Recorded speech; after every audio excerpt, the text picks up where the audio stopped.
So our first session this morning will be from John Davis, who you all have gotten to know and love this weekend. John Davis has been part of this community for a long time, over, did we say 13 years?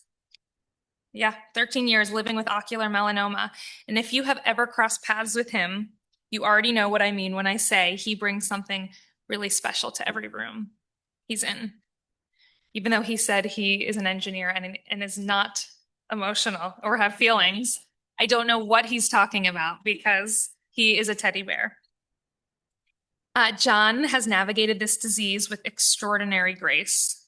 Rather than turning inward, he has consistently shown up, turned outward toward this community, toward other patients, and towards giving back. This morning, he's going to share his perspective on how to find purpose and meaning on this journey. And hopefully it'll stay with each of you and you will each get something from what he has to share. We're so grateful that you're here, John. The floor is yours.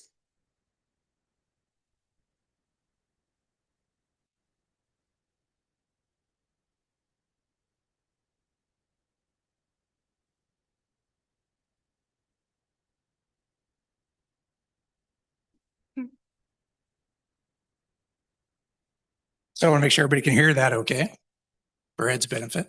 And I want to thank Miriam for setting me up for failure by having that thing go before me.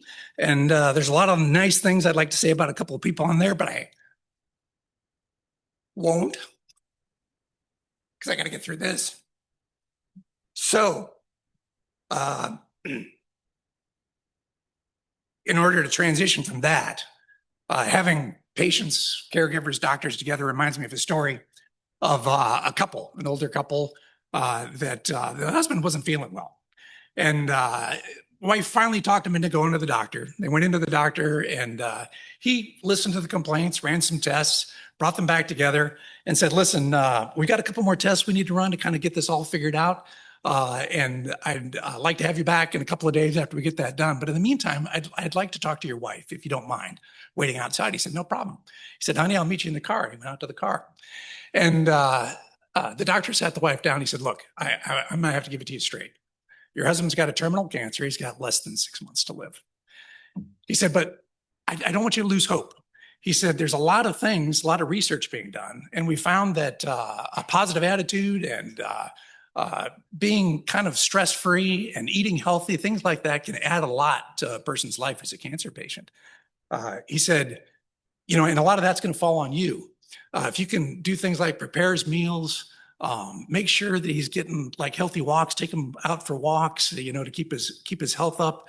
Find out the things that he likes to do. I mean, if you need to bring him his slippers and his pipe at the end of the day, bring in the paper, sit down and watch a movie with him, whatever it is, those things he likes to do, try and remove the stress from his life.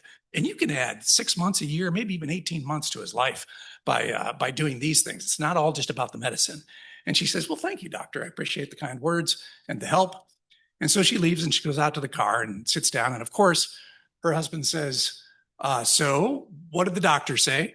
And she turns to him, takes his hands in her hands, looks him in the eye and says, the doctor said, you have less than 6 months to live. So, because, you know, I'm not doing that. So one thing I want to say before I start is I'm going to speak from my experience, and please, I don't want anybody to take any offense at something that I might say that you don't necessarily agree with. What I'm hoping is that you'll get out of the principles that I want to talk about and apply them to yourself and take out of your life what I'm trying to take here and make sense to you. So I want to start with, let's see if we can get this thing going here. There we go. Oh, they give me all kinds of slides. All right. A story of a farmer who lived on land far away a long time ago. And this farmer had a horse, a prized horse, that was kind of the key to his existence on the farm. He used it to haul out stumps and rocks and to plow the land, to get supplies. He'd take it to town, get supplies, and bring back. The horse was used to help him harvest at the end of the season. And one day he gets up and he goes outside and finds that the horse is not there. He had left the gate open, the horse escaped and disappeared. And all the townspeople and his friends, neighbors came around and they said, "We heard about your horse. That's so bad. That's such sad news." He says, "Is it good? Is it bad? Who knows?" And a couple of days later, sure enough, the horse returns, and with it brings three wild horses that had joined up with him. And so now he's got all these extra horses that he can use. And the townspeople and his friends come by and they said, "We heard about your horse coming back and bringing all these horses. That's great news." He said, "Good news, bad news, who knows?" And sure enough, a few days go by and his son comes to help him break these horses. And so he can put them to use on the farm. And the son, in the process of doing that, gets bucked and he breaks his leg. And the townspeople come around again. And they say, "We heard about your son breaking his leg. That's so sad." He says, "Good, bad, who knows?"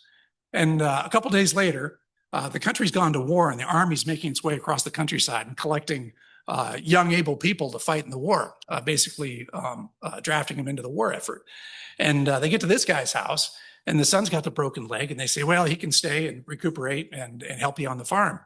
And so the townspeople hear about this and they come back and they say, "This is such great news. Your son doesn't have to go to war." And he says, "Good, bad, who knows?"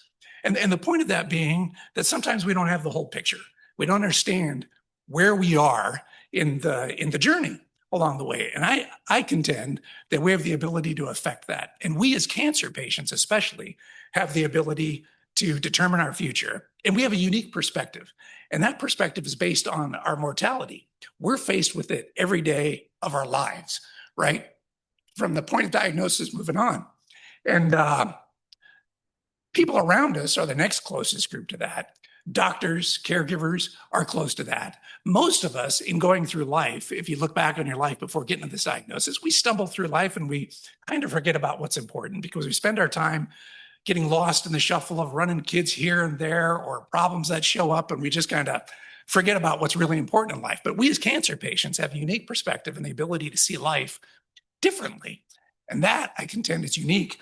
And I'll tell you why. And I want to do that kind of through 3 points.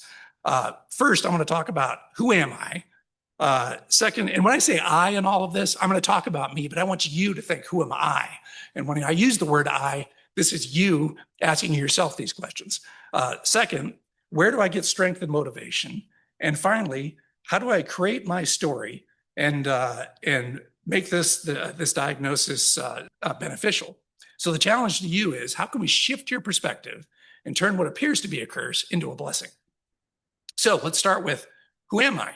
And I'll talk about who I am. Well, I identify as an engineer.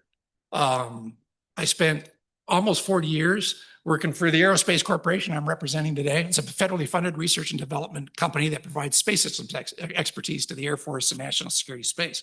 I got to work on a lot of fun things, including stuff like GPS, where we basically changed out the heart of GPS to a new beating heart. It's kind of equivalent of doing a heart transplant. And the interesting thing about GPS is it's not about where you are, it's about what time is it. And time gets used for everything on GPS, including financial transactions, all the networks, everything runs on the time that GPS provides. And we managed to do that without the world noticing, which is kind of a fun project to get to be a part of. I was a pilot in the Air Force. I got to fly all over the world and do a lot of fun things. Flew during the first Gulf War into places like Mogadishu during the whole thing in Somalia, medevacing patients around the world, been to just about every continent on the country, and that was a blast. I also identify as a motorcycle rider and a skier. A couple of things that I love to do, play tennis and pickleball. Those were all just enjoyable things that were part of my identity. But I also identify as an OM patient. And for me, this was kind of a changing point in my perspective on who am I. Over time, it didn't happen instantaneously. It took me a while to figure this out because all of those things that I've listed above there are things that I do, things that I identify as, but they're fleeting. And to kind of cap that out, another way we identify ourselves is through characteristics. I talked yesterday about how I'm pasty white now. And I've kind of lost that. One of the things, and truly, these are all vanities, to be honest, I've learned over time. So in addition to the skin, I've lost my vision, obviously, in one eye. That was kind of a point of pride for me. As a pilot in the Air Force, I've had 20/15 vision for my whole life.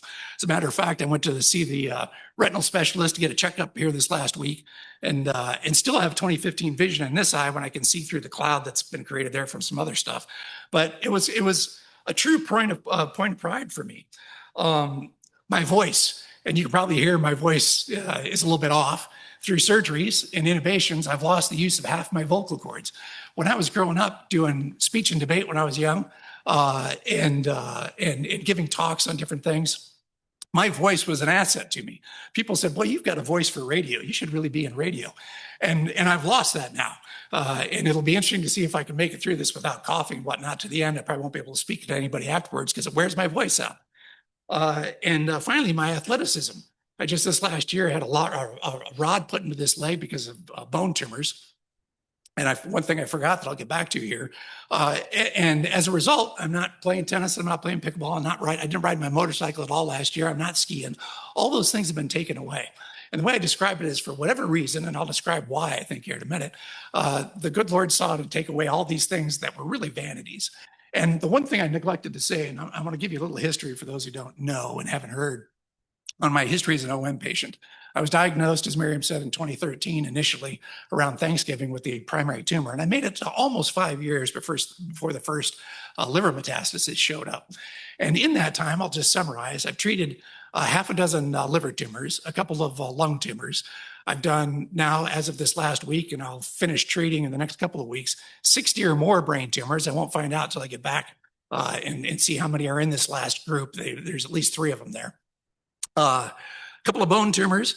I've done some tumors in the leg, one in the adrenal gland. I've got one behind the stomach, maybe in a lymph node. They're kind of been everywhere, but that's been over the course of the last 8.5 years. So that's where I've come from on my journey. And what that did in the process was force me to start thinking about these, and I think I might have left this off of here. No, I'm getting to it. These things in relation to these things. Those are what I identified as. What I am, and I'm going to start at the outside of a bullseye, where the center is kind of the things that are most important to me and I most identify with. But at the outside, I'm an acquaintance. There's some people I've just met briefly here. I haven't had a chance to get to know in depth like some others. I'm a coworker. I'm a friend. Some friends are casual friends. Some friends are good friends. But those are all things that these change very little. I make new acquaintances. I make new friends, but they're relationship based. As I get closer to the center of the bullseye, I'm a cousin, a nephew, an uncle, a brother, a son, a father. These are closer to the middle of the bullseye. And these are things that will never change, right? These are truly who I am. And then for me, this is probably the most important one at the center of the bullseye, is I'm a child of God. I exist for a reason. What this diagnosis did for me was start to try and find that reason. And I think that being here is part of that, standing up here in front of you. So the difference between these things, and thankfully I grabbed some of these to start with. Thank you, sir. Is these are things that, as I got the OM diagnosis, and it changed me both physically, it also changed me mentally. And it forced me to start thinking about what in relation to these things, what I really am has started to define what I do, what I focus on, and where I spend my limited energy. And it's those things are fun to talk about, but they're not as important as these things are. So next, I want to talk about where do I get my strength and motivation, and where can you get your strength and motivation? For me, and I'm going to start with some stories about I spent 20 some years in the military, largely in the reserves.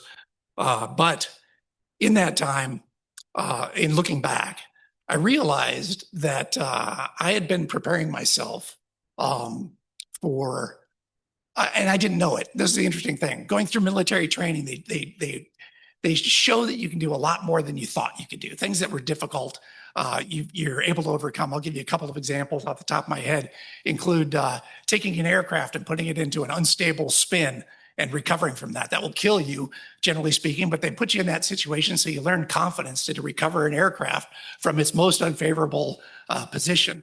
I was forced to do survival, evasion, resistance, and escape, which is basically survival training. And you get captured, you're a POW, and they put you through torture in the process, all to show you that when you get into that situation, there's a way out. And I realized in looking back that this training was preparing my mind to be resilient, to be able to handle difficult situations. But it's not unique to me. I believe everybody has the ability to train their minds to handle difficult situations. And I'm going to give you one more example, and this is kind of fun. When I was a cadet, I had the opportunity to go run the Ranger course in the Carolinas. And an normal obstacle course, you're crawling under barbed wire, you're climbing a rope, going over log fences, things like that. The Ranger course is that times 10. And it was a unique and fun experience. And the reason the Rangers do this is because they make the obstacles that much harder. And one of the ones you had to do was climb up onto a platform that was about a foot wide, about 30 feet in the air, walk down this platform, and then go over a set of steps in the middle of the platform and across and down the other side.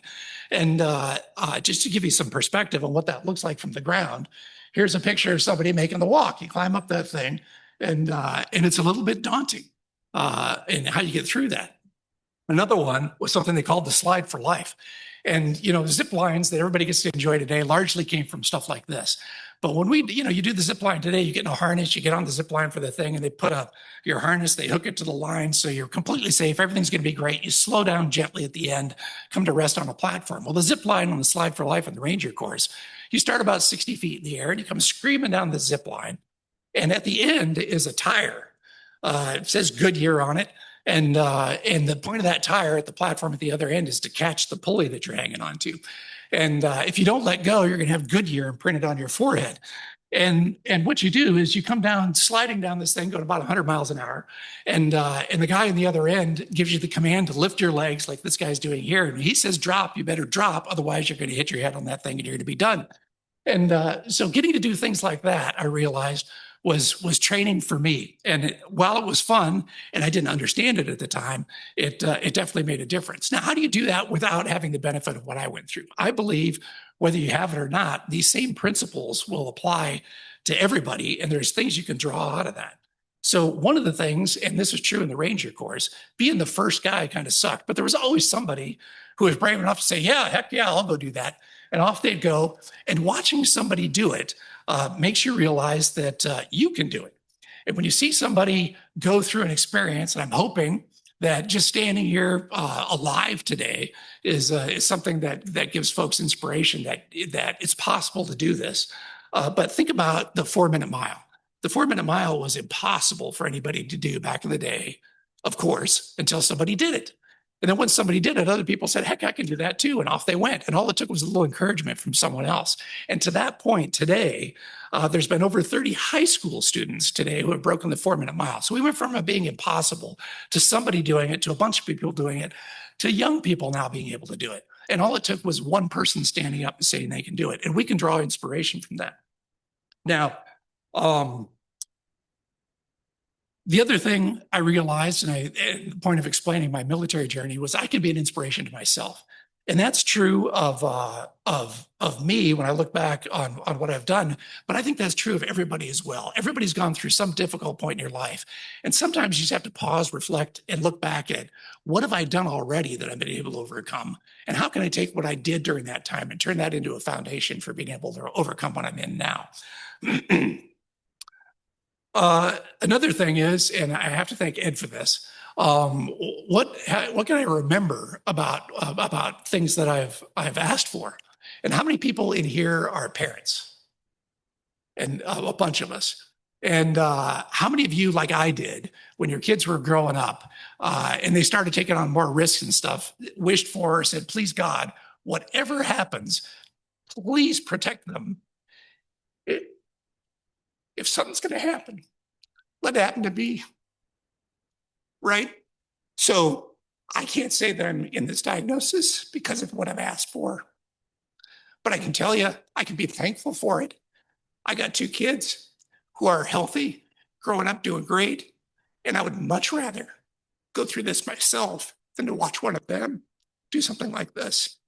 So if you've asked for that, look back on it, be thankful, turn that into part of your strength and journey. Another thing is people can be an inspiration. This last, and I'll ask you, do you know somebody who's been an inspiration to you? I'll tell you about somebody who's been an inspiration to me just recently. Never knew him before. Sat down at an event at a ranch in Texas with a bunch of guys who were military vets and had either mental or physical injuries. And sitting down before dinner on the first day, there was a couple of guys that were friends, obvious friends. And the one guy says, this guy here next to me says he's a hero. You need to hear his story. He was an Army Ranger.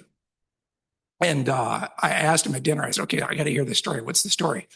And he said, he described his experience in Mogadishu. He was on how many people saw Black Hawk Down, the movie? That was basically this guy's story. He never told his part of the story, but I went back and watched the movie, and every element of that movie was something that he talked about going through. And it was just amazing what he did. He had been shot, had shrapnel, all kinds of things going on. He fast roped down from the helicopter to pick people up. And by the time he got to the place where the helicopter went down, he had already gone through so much stuff. And at one point, he's in the back of a Humvee. His call sign is A-Rod. And he said the Humvee took an RPG round that didn't explode. That's depicted in the movie as well. And he got tossed off of the back of the Humvee, and then the Humvee backed up and ran over his leg, of all things. And he's lying there, and this Somali warrior comes up and shoots him at point blank range 3 times, twice to the chest, once to the head. And he was wearing a vest. So the 2 shots to his chest, he survived. He was wearing his helmet. The shot to his head didn't do any damage. And he ultimately got rescued and taken out to the stadium where everybody was being treated and recovered from that. But as is common in military stories like this, getting off the battlefield was only half the story. Surviving and figuring out how to move on after that is the other half of his story. And he described how he did that. He went on to work in a police force as a special operator and overcame all those injuries and trained and was successful again. But that, again, was only half of the last half of the journey. He described that it's only been the last couple of years he's been able to tell that story. And he said, what I learned was in telling my story, every time I tell it, it lightens the burden on my mind. And he said, I can't believe what it's done for me. I said, hey, Rod, you don't understand. You're an inspiration. I said, hearing that story, and I didn't even describe to him what I'm going through. I said, I'm inspired. When I see and hear what somebody else has done going through something like that, how little is it for me to stand up here and enjoy good food and good friends and go through this journey, right? So people can be an inspiration. And so ask yourself, who do I know that's been an inspiration to me? But also, who have you not met yet that will be an inspiration to you? Keep yourself open. Go, find those people, hear their stories, understand what they've gone through, because everybody's gone through something. And those people can be an inspiration to you. Another place we can get strength and motivation is through songs, music. I sometimes listen to music just to get myself up. And I don't know how many people have heard the song Tub Thumping by Chumbawamba. But if you've just gotten back from the doctor and the doctor says, hey, we got to do this new thing, or I got something new to face, and you're like, oh my gosh, you get back and you're going in to do that, I challenge you to just listen to that thing and stand up and take a few minutes.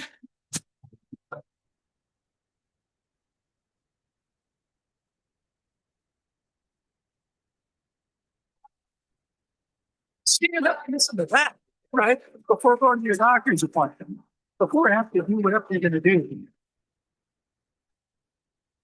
And you can't go, all right, I can do this, right? This is something I can do because I've got inspiration and I've got this mentally in my mind, and I can go to the doctor, replay that in my head, and it's all going to be good. Now, I'm going to include a few others that I won't play here, but there's songs, and I've got a whole long list of them. But these are just a few that I'd throw up there, things that you can, if you want to, you can jot down and listen to, or I'll happily share with you later. But there's songs that spoke to me in one way or another. There's even songs out there one by the Sweeplings that I recall that are really kind of about preparing for the next phase in my lack of life. And that's those, even those are encouraging to me. Now, another place we can get stories is, or inspiration is from stories. Um, there's a lot of books that I've read, and this is something I didn't realize I was doing outside of the military to prepare my mind for going through something like this. But these are available to everybody for crying out loud. One of them, and I'm sorry, I'm going to bend a little bit towards the military, was the book Unbroken, a World War II story of survival, resilience, and redemption. And I don't know if anybody saw the two movies that came out of this book, but I highly encourage you to read the book in any case because you get so much more out of it. The story is about Louis Zamperini, pre-World War II, who was an Olympian. I mean, the guy was an amazing person to start with. And then he joined up, as a lot of people did at that time, to be a member of the Army Air Corps. I want to say Air Force, but that's not true. Sadly, it got its birth in the Army, but whatever. And he set out over the Pacific on a mission, and his plane got shot down. And he and his crew spent 47 days at sea in a life raft, facing one obstacle after another. It was amazing what they went through. The whole book is like this. Every time you think things are getting better for him, it gets worse. And it was, how do we get water? How do we eat? Surviving shark attacks, strafing runs of pilots coming through. And the amazing thing is, just to give you an example of this, after 47 days at sea, they see land and they're like, thank goodness, land, right? So they paddle over and they get on the land, get off the raft, kiss the ground. The journey's over. Well, they were on Japanese land and they got captured and put in a POW camp, and he underwent, terrible torture. And he went from one POW camp, thank goodness I'm leaving this one, and he goes to another one, and it's worse. It's just time after time. It's story after story like that. But again, for him, same as A-Rod, the battle was only half over when he left the war. Overcoming that was the next half. And it's amazing to see how he turned that into victory. So much so that this man was able to make contact and go back to Japan and meet his chief tormentor and forgive him. And it's a phenomenal story, well worth reading. Another book that I would highly recommend is called Fearless: The Undaunted Courage and the Ultimate Sacrifice of Navy SEAL Team 6 operator Adam Brown. Now, Adam Brown started off with 2 strikes against him. His life was not going well. He decided to make a change. And to make that change, he was going to join the military. And he wasn't just going to join the military. If he was going to do it, he was going to do it right. And he wanted to be a Navy SEAL. Not only did he become a Navy SEAL, he became a Navy SEAL in SEAL Team 6, which is, the elite of the elite within the SEALs. And I don't know how many of you have watched or heard or understood Navy SEAL training. It's one of the most torturous things you can do in the military. And they have Hell Week, where you basically never go to sleep and you have all these tasks to do that are nearly impossible. So he went through that, became a successful Navy SEAL operator. And then he was in a skirmish, got shot, and believe this or not, lost vision in one eye in this process. So here's a guy who comes back and he's like, what do I do next? He kind of fell back into some of his old habits. And he's like, I got to get back out of this. I'm going to go back into the SEALs. And he got the medical team to clear him for service. But the problem was the SEALs said, we can't just put you right back in. You're down to one eye. Everybody knows that one-eyed guys don't know nothing, right? So he said, I'm going to do it. And he went through Navy SEAL training not once, but twice. He went back into the training all over again with one eye and re-qualified and went on to have a successful career, so much more that he sacrificed his life in Navy SEAL training. So if you want inspiration on what a one-eyed guy can do, this is the book to read. And I guarantee you will not be sorry when you get to the end of that book. Now, this next one is one that's near and dear to me. Take it for what you will. But I get a lot of inspiration from the Bible. And I'm going to share just a few verses that are an inspiration to me. There's a ton of them. It's tough to pick them out. But the first one's out of Psalms. God's a safe house for the battered, a sanctuary during bad times. The moment you arrive, you relax, you're never sorry you knocked. So I take refuge in that a lot. Another one out of Ecclesiastes. Oh, how sweet the light of day, and how wonderful to live in the sunshine. Even if you live a long time, don't take a single day for granted. Take delight in each light-filled hour. I talked about this a little bit yesterday. How many people just enjoy going outside and watching the sunrise, right? Because it means something different in this thing. And oh, by the way, it's true whether you're a patient or not, right? Every day, and this is one thing I loved about living in Colorado Springs. Every day I drive along the mountains, and I never got tired of looking out and seeing that Pikes Peak and the mountain scene. You can take appreciation of that every day. Finally, a cheerful disposition out of Proverbs is good for your health. Gloom and doom leave you bone tired.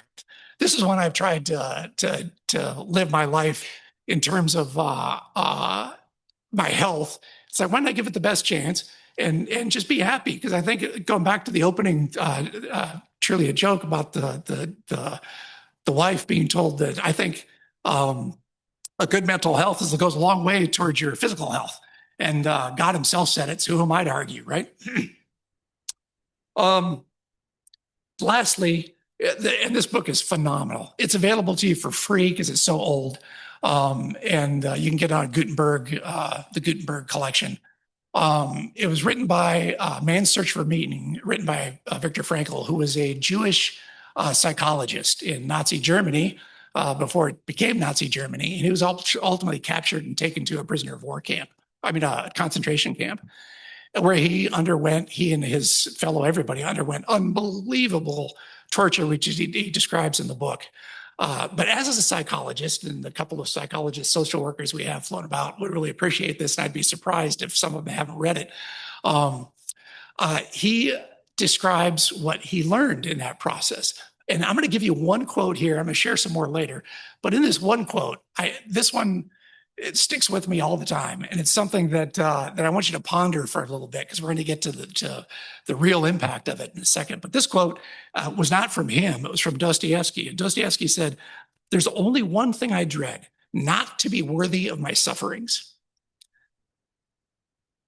How, do you become a guy in a concentration camp watching people die every day and go through unbelievable torture? How do you come out that there's a way to be worthy of your suffering? And he expounds on that a lot in the book, in addition to describing his experience there. And we'll come back to that in a little bit. But first, I want to talk to you about how you can create your story and make this diagnosis beneficial. But to do that, I want to talk about how maybe it's not the best way to have an impact. There was a husband and wife who lived in Chicago, and they were going to travel down to Key West for a little vacation. But the wife was out on a business trip, and the husband said, "I'll just go down early, get us checked in and whatnot, and I'll meet you there." And so he goes down, gets everything checked in, decides he's going to go down to the business center, send his wife a little text email, so she knows everything's good. The problem was he didn't bring his address book, and he sat down, he did it from memory, and he changed a character in her email address. Well, meanwhile, across the country, there was a lady who had just buried her husband and just had a wake at her house. The people had all cleared out. Her daughter there was helping her clean up. She decided to go to the computer and maybe catch up on some messages of people who couldn't make the funeral or the wake. And she sat down and she starts reading these things. And her daughter hears her scream. She screams and faints to the ground. And she comes running in and sits down to say, what happened to her? And this email is up on the screen on her computer. And the email says, and she got the errant email from the guy in Key West. It said, "My darling wife, I just checked in. Everything is prepared for your arrival tomorrow. I'm looking forward to being with you again, your loving husband." But he put in a postscript and he said, "It sure is hot down here." So, sometimes you set out to have an impact and it's not the impact you intended. So I want to talk a little bit, we talked about who am I? How can I get strength and motivation? Now, how can I create my story and make this diagnosis beneficial? Now, this is a tough question to answer universally because everybody's different. Everybody has a different background. Everybody has different strengths and talents and whatnot, but there are, I believe, some principles that are common to everyone. And I want to talk about a few of those. There's things we can all do. And those include, as an example, being kind and generous.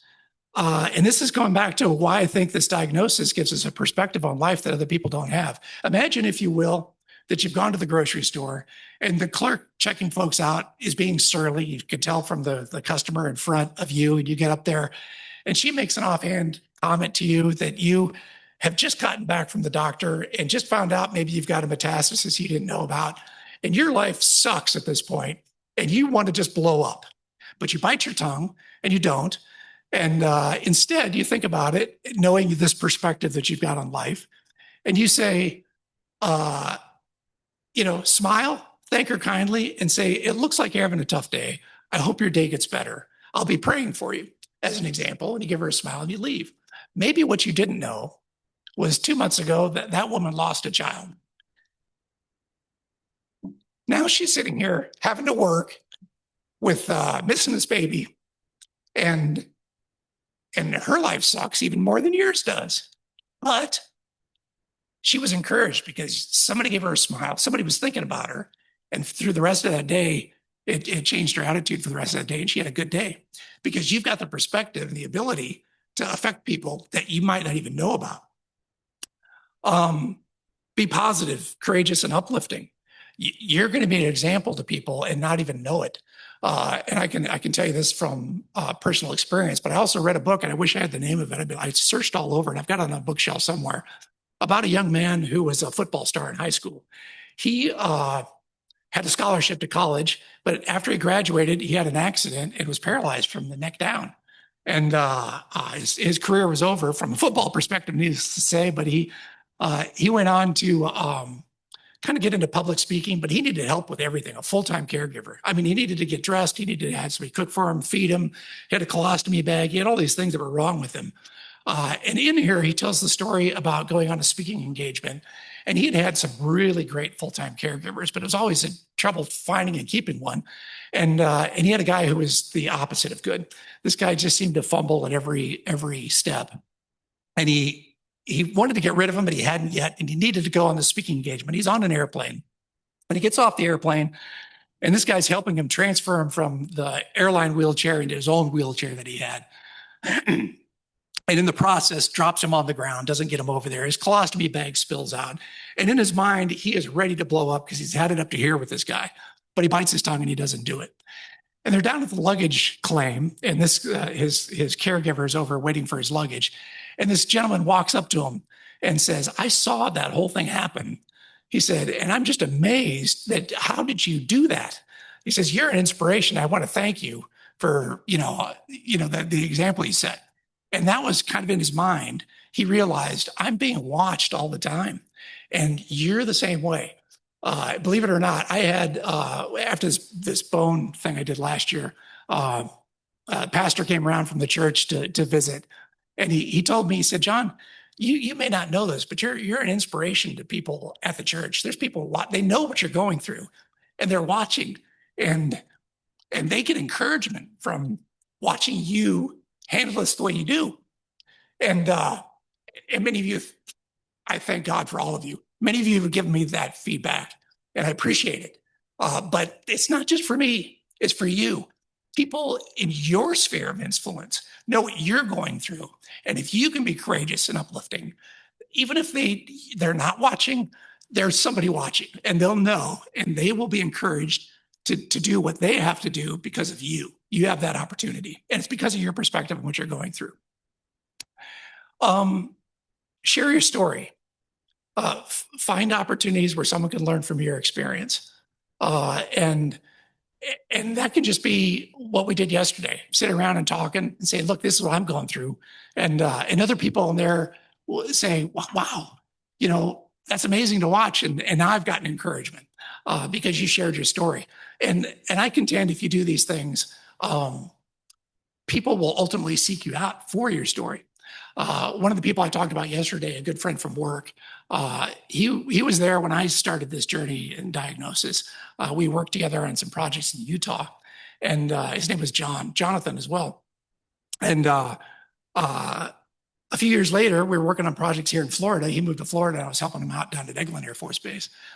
And I was there when he was diagnosed with esophageal cancer. He had to get a feeding tube. He went through chemo and a bunch of stuff that was much worse than anything I had to do. But what was interesting to me was early in that thing, he came to me and said, "John," he said, "I've watched you go through this. He said, I don't know what I'm going to do and how I'm going to do this. He says, I need a cancer mentor. Will you be my cancer mentor? And I'm like, I don't know what that entails. I don't think I can be good at it, but what do you say? Right? I'm like, yes, of course, I'll do that for you. And I don't know what to do and what to say, but I'll just figure it out as I go. And so I worked with him through that whole journey. And not long before he died a couple of years ago. I was down amazingly in Florida. Um, when I've got an app on my phone and it gives you the verse of the day every day. And this verse popped up on my screen and I had to share it with them. It said, let's see, if I do. Yes, this is the opportunity for someone can learn from your experience. And assuming this is going to come up, wrong button. Here we go. It's coming, I swear. I've gotten behind. And this was the verse out of Corinthians said. It says, God comes along us when we go through hard times. And before you know it, he brings us along someone else who's going through hard times so that we can be there for that person just as God was there for us. And I shared that with him. I said, John, you got to hear this. And I said, I have no idea why I'm here, why I'm going through this. I'm still trying to figure that out. I said, but if it was all just to help you through this journey, it was worth it. It was worth it. And he was amazing. I can't believe that verse came up today. He said, I'm thank you. And we got to share a good moment. It was fantastic. But it's hard to say why this is happening to us. But don't let it be a why. Let it be a how and start reaching out and making a difference because it matters. It matters to people. So there are a lot of other things you can do. And I'm just going to throw a few of them up here. You can volunteer for an organization like the MRF. You can start an organization. Somebody started the MRF, right? If there's a need, you see a need, start an organization. But above all, pick something, start small, make your way through it. You can help youth that maybe need to understand what life's going to be like as they go older and get through hard times. And you have the ability to maybe affect that. There's all kinds of things you can choose from. I'm just throwing some out there to get you to thinking about it a little bit. Now, to kind of start getting to closing out, and I hope I'm not running too far over time, I'd like to run through a quick little exercise to kind of illustrate this point. If everybody could close your eyes for a moment, and I want you to imagine that there's a favorite place you like to go to in the mountains, and you have climbed the trail to a place that's your favorite valley. And it's a beautiful valley by a river that runs through it. You set up camp overnight next to this river and enjoyed the peaceful mountain scenery. And you get up in the morning, cook yourself a good breakfast before sunrise, and you enjoy a hike to the top of the mountain where you're going to enjoy the sunrise. And you breathe in the fresh mountain air. You appreciate the moment you're in, and you take that moment to rejuvenate yourself for the coming week, month, year, whatever it is you're going through. Now open your eyes and imagine you are standing on top of that mountain. You are seeing that sunrise. And I believe this is kind of akin to this journey that I've just talked about. It's not necessarily going to be easy. It takes work, but it starts by understanding yourself and what really matters to you. But know that it's not an uncharted trail. There's guideposts along the trail to the top. There's people and things you can draw on to get strength and inspiration. When you reach the goal and you have the satisfaction of the accomplishment, being there, watching that sunrise, you get to take in that view, but you also are able to take in the joy and the beauty of not just the landscape, but what you've achieved in that process. And it's easy to sit at home and think about reasons to not go on this journey, how hard it's going to be to climb the mountain. But remember that every journey starts with a plan and the first step in making it there. Now, I'm going to return to how I find meaning. And a few quotes from Viktor Frankl from the book Man's Search for Meaning. And after observing folks in the camp who he thought were worthy of their suffering, he has this quote. He says, "The way in which a man accepts his fate and all the suffering it entails, the way in which he takes up his cross, gives him ample opportunity, even under the most difficult circumstances, to add deeper meaning to his life. Here lies the chance for a man to either make use of or to forego the opportunities of attaining the moral values that a difficult situation may afford him. And this decides whether he's worthy of his sufferings or not. Now, the next one is Frankl summarizing. Oops, I may have to go back a page. I forgot one. Apologize. Describing the practical ways we can do this, and I've talked about some of these, and I didn't realize it. I looked up this quote. I realized, oh heck, this is kind of what I've been talking about and learned, and so it's obviously stuck with my brain. But he gives you real practical ways in which you can find this meaning. And here's what he says. He says, we can discover the meaning in life three different ways. One, by creating a work or doing a deed. Two, by experiencing something or encountering someone. And three, by the attitude we take towards unavoidable suffering. So these are, we could spend another half hour talking about this stuff here alone, and I've kind of done that in part through this thing. But those are three concrete ways that you can figure out, and take positive steps towards being able to do this. But he concludes, and this is the amazing thing to me, he concludes with a quote that was custom designed to fast forward 80 years to this room right here. And here's what he says. He says, we must never forget that we may also find meaning in life even when confronted with a hopeless situation, when facing a fate that cannot be changed. For what then matters is to bear witness to the uniquely human potential at its best, which is to transform personal tragedy into a triumph, to turn one's predicament into human achievement.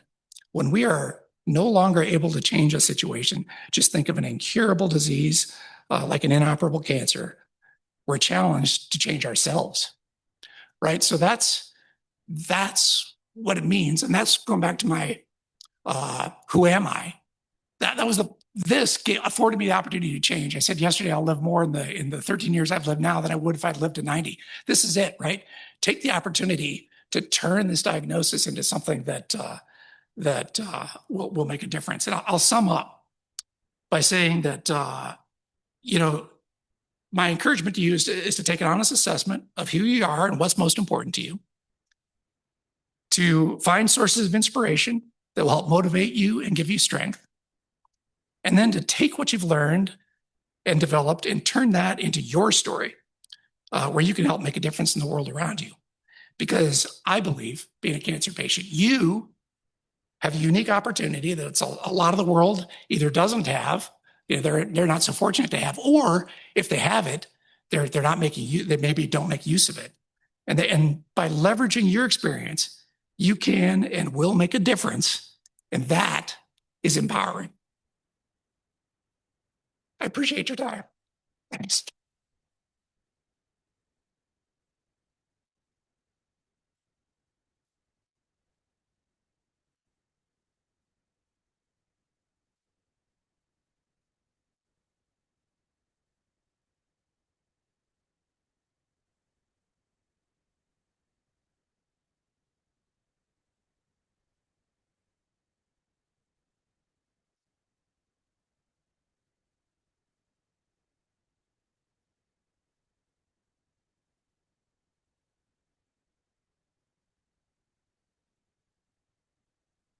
Wow.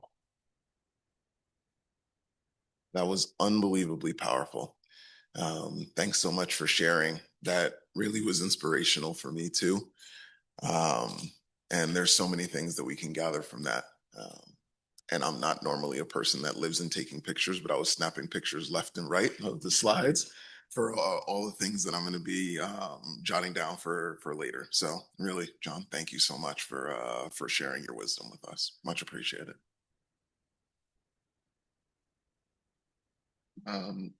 So at this point, we're going to have an opportunity for our next session to break into groups. So in here, in this auditorium, we will be talking about living with one eye or limited vision.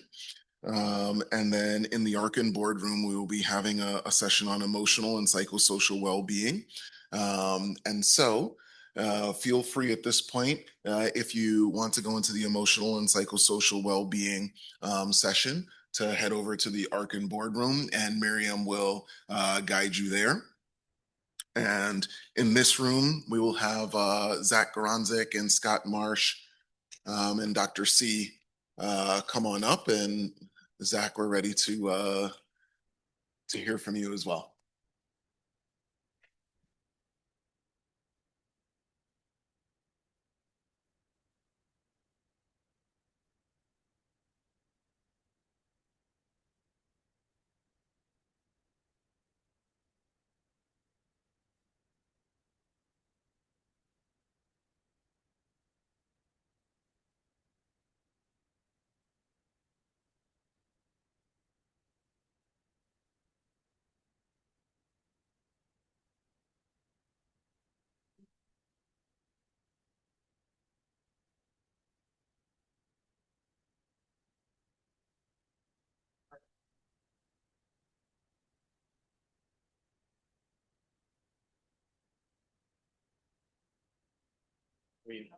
That. So I meet you as well.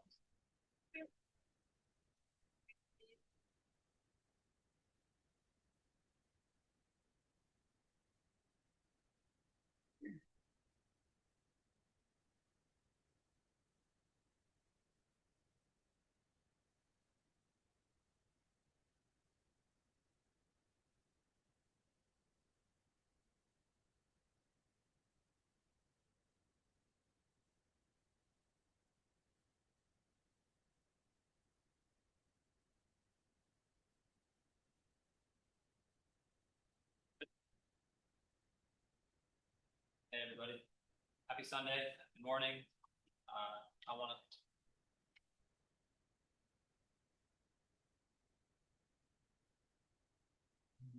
Maybe come up here for now. oh, Mics are on, but I'm not sure if they're. Yeah, that happens. the other ones work.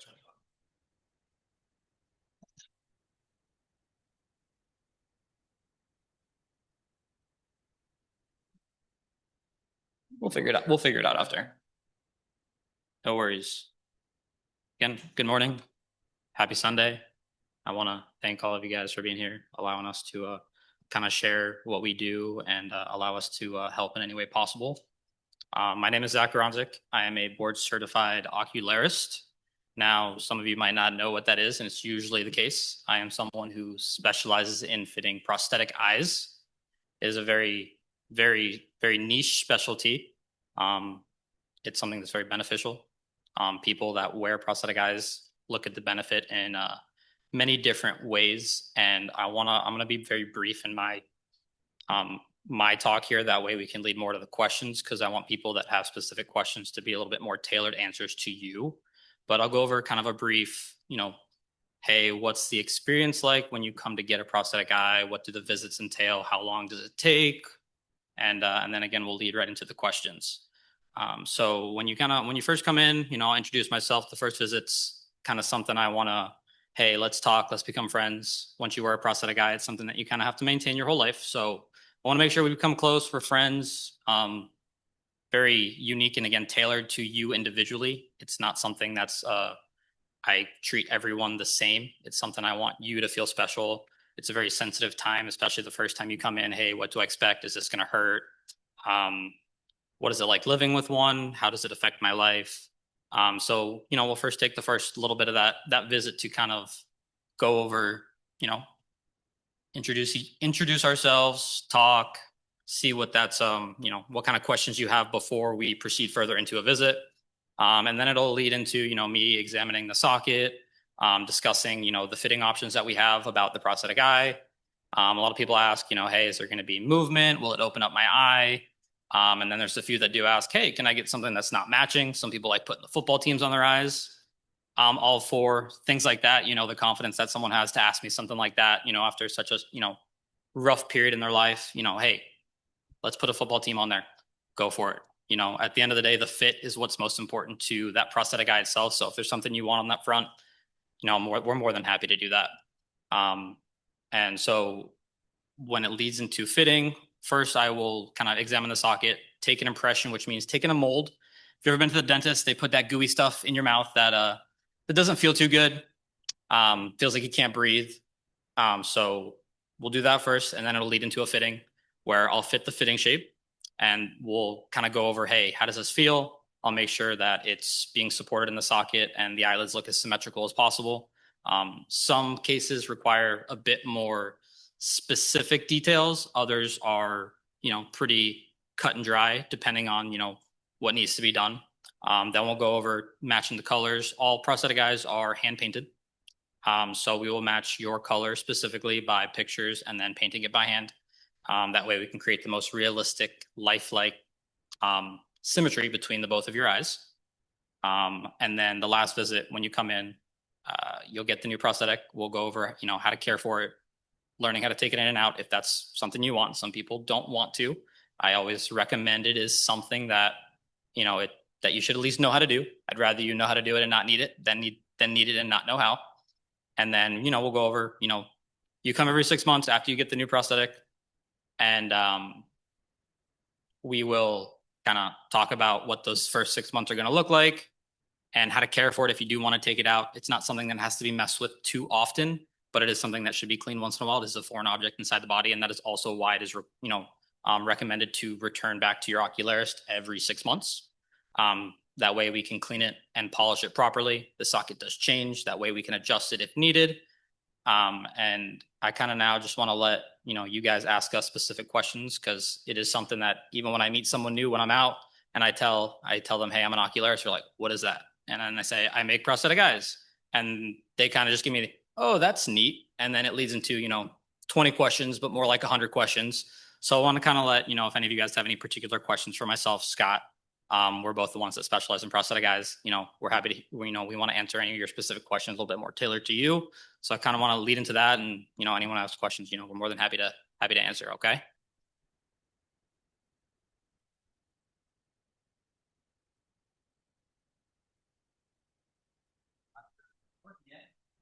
But I think we can all speak loud enough.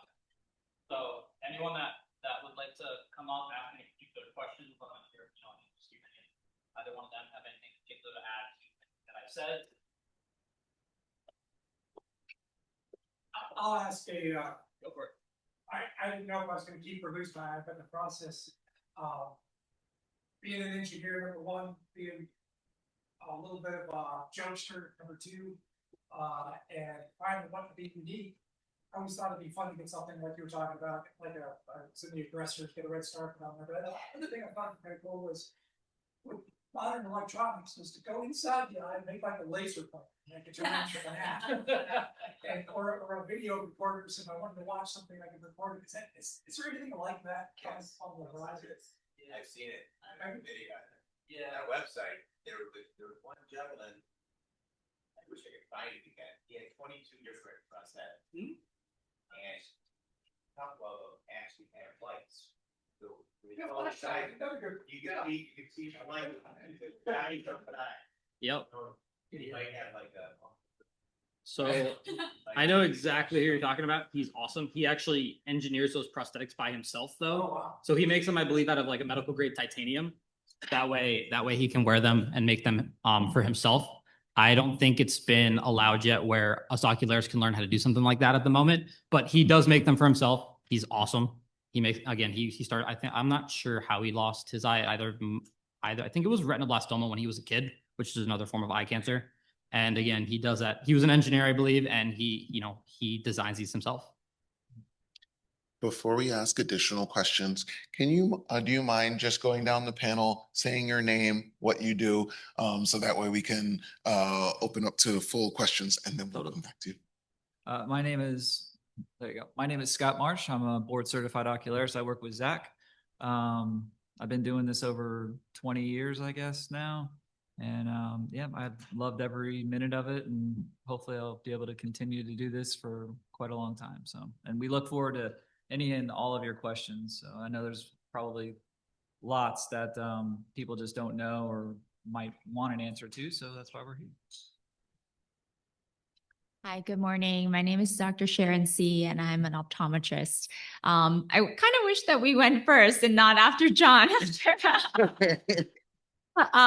But thank you so much for allowing us to be here and be a part of this discussion today.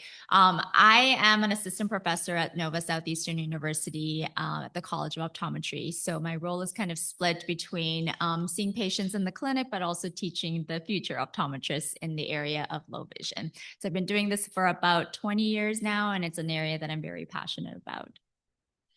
All right, excellent. Please.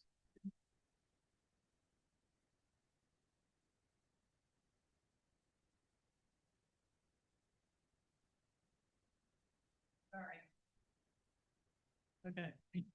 Let's see, does that work now? Yes. I just want to make a comment and then a question.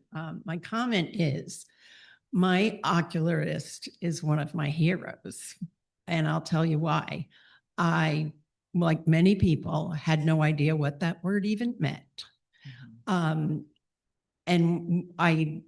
my decision to have enucleation was very quick. So I didn't have my usual time to do my research and say, well, so what do you do when you don't have an eye there anymore? It's an art and a science for sure. So many people say, I didn't know you had a false eye, which is a nice surprise. But what I want to say, and maybe you can speak to this point, is I found my ocularist was the most helpful in preparing me for life with just one seeing eye. He had books.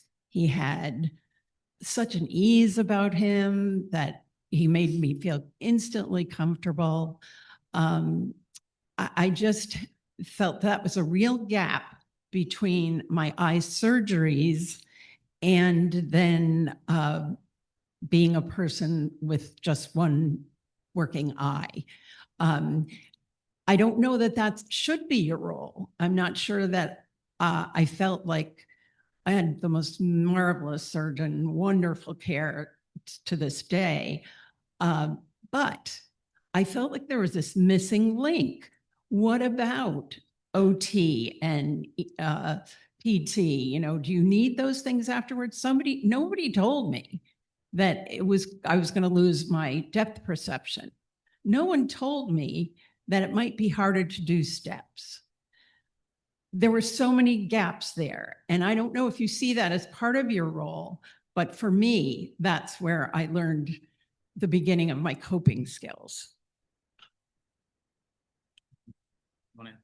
So, no, that's a great statement. I think that's fantastic. We do, yep, there we go. So at our practice, we have different resources that are available with, you can go to different websites and read up on things, different articles.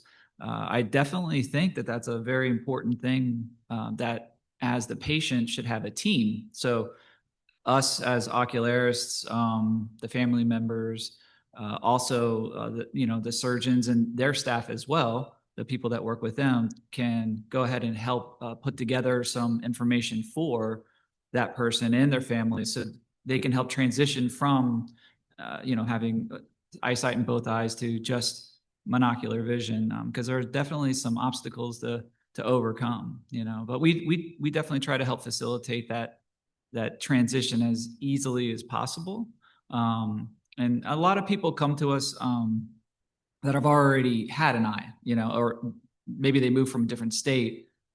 We get, Florida is a very transient state, so we get people from all over that come here, move here.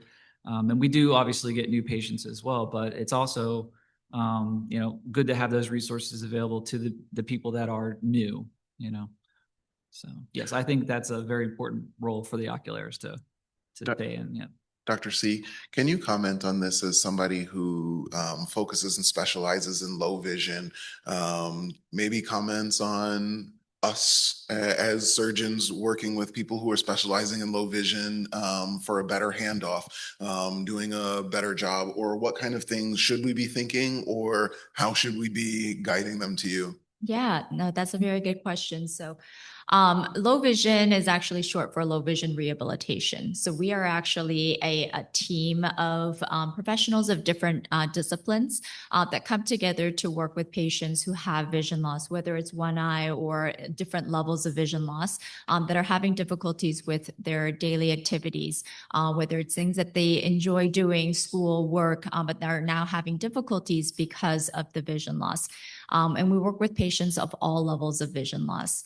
And so this team that I work with involves occupational therapists, vision therapists, mobility specialists, technology instructors. We have Braille instructors.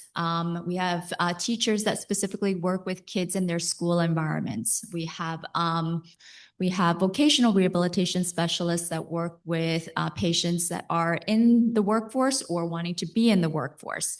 And we have those daily living teachers that work with our older adults so that we can make them be more safe and independent in their home settings.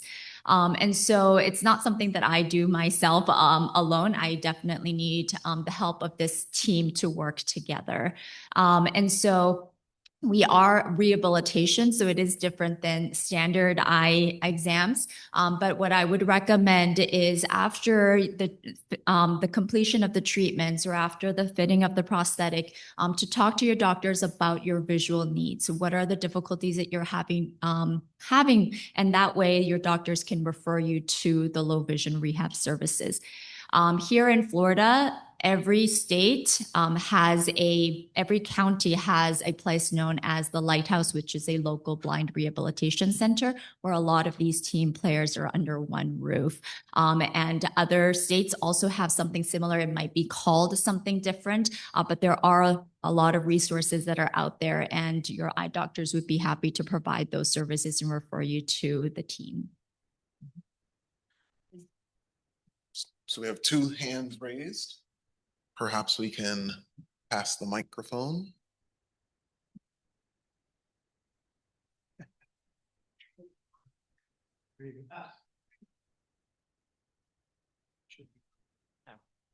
Hi, I'm Liz. I get criticized every time I say my name because people say, you know, I can see you.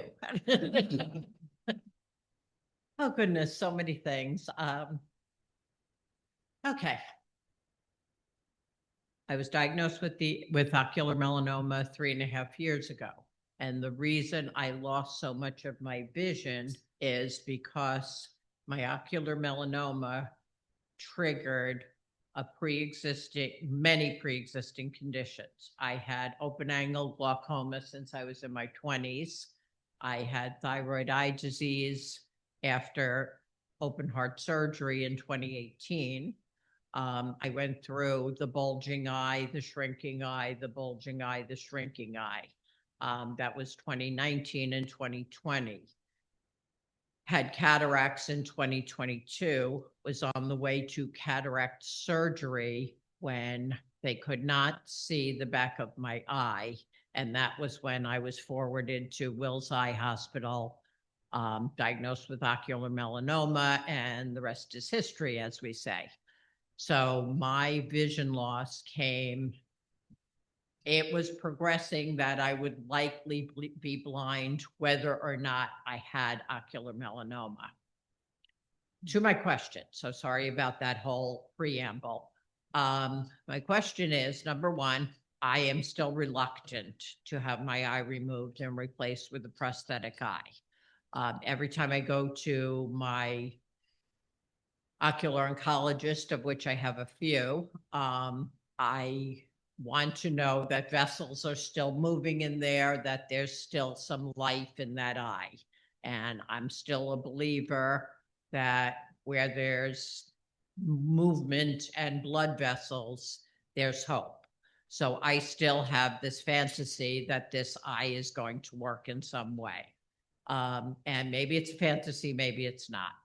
The other piece is, and I think it was John who asked the question, I'm hopeful that in this AI world that I could, once I get some sort of prosthetic eye, it is an eye that will help me see, or at the very least, help me navigate life. Technology has been a huge, huge plus. I did put the little, I see it as eyeballs, but I think it's an infinity sticker that we got today.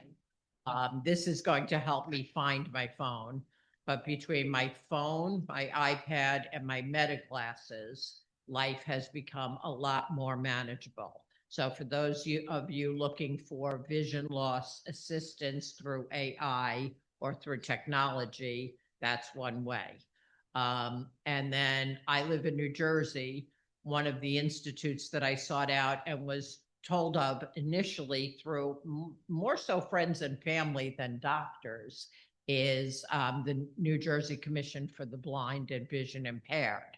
So I have solicited their help. Yes, I just said, help me, however you can. I'll do whatever, I'll go wherever I need to go to get assistance for both myself and my husband.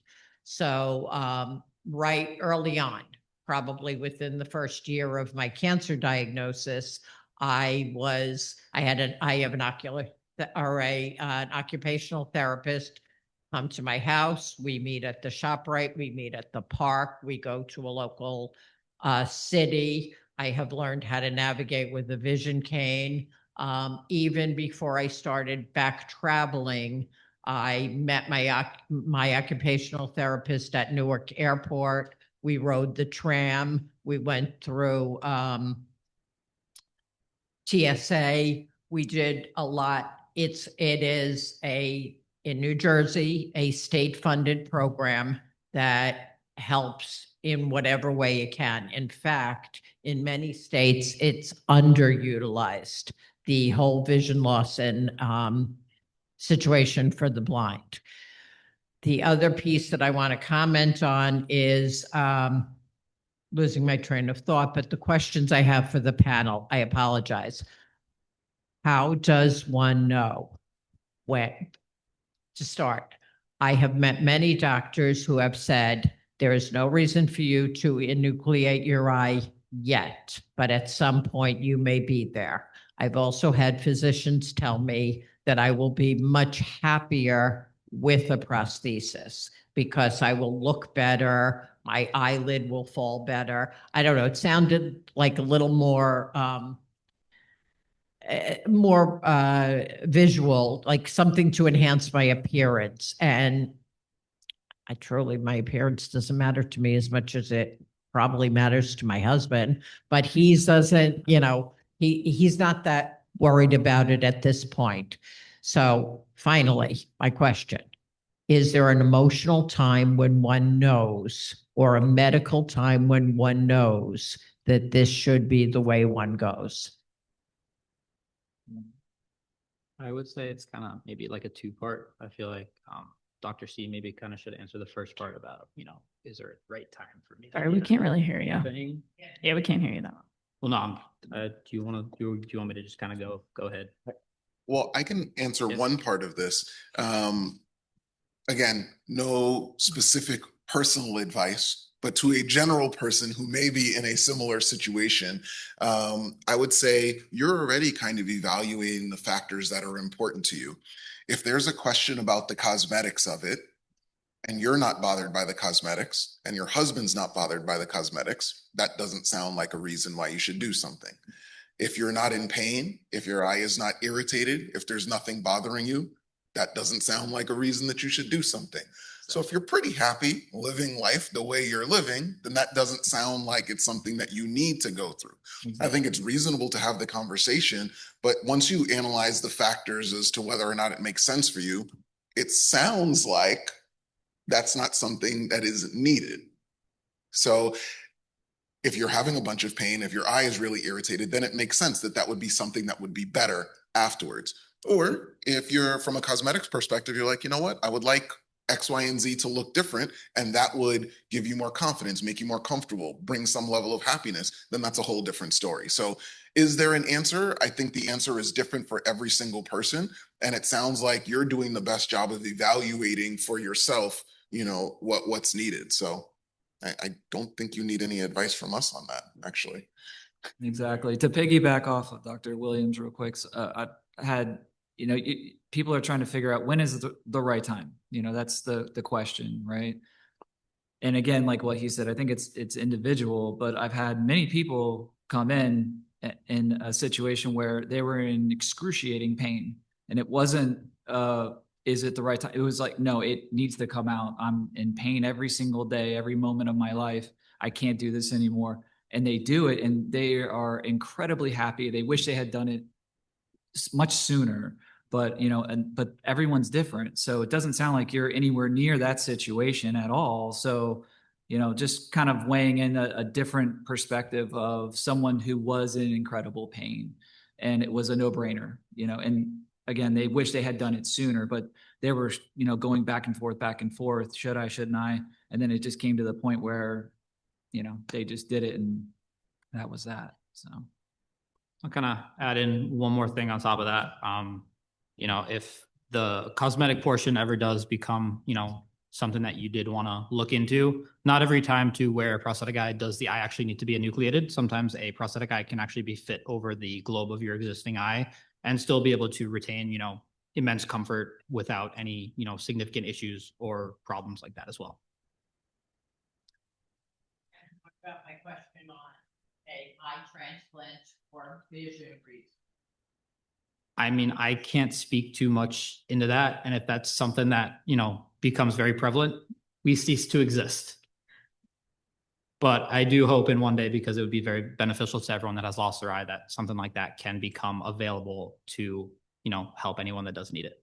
Yeah, we don't have updated data on that yet, but I will say there's significant amounts of money and resources being dedicated to nerve regeneration and connecting the nerve for whole eye transplant. From a vascular standpoint and a functional standpoint, the eye can actually be transplanted, but it's the nerve regeneration that's the challenge. And so we don't know what kind of time frame there will be on figuring that out, but there's work going on to try and help. And I have. Oh, sorry. I just wanted to comment on, I'm so glad that you brought up some of the points about state funding available. So every state has funding set aside to help patients with vision impairment.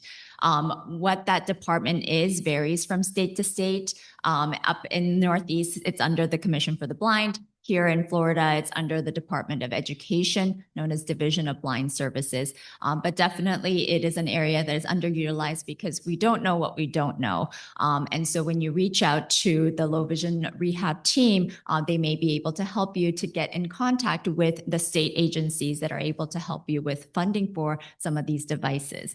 And I'm so glad that you are able to utilize your phone, your iPads, and even the Ray-Ban Meta. The Ray-Ban Meta, I'm not sure if you know, is one of those smart glasses with camera built into a pair of glasses.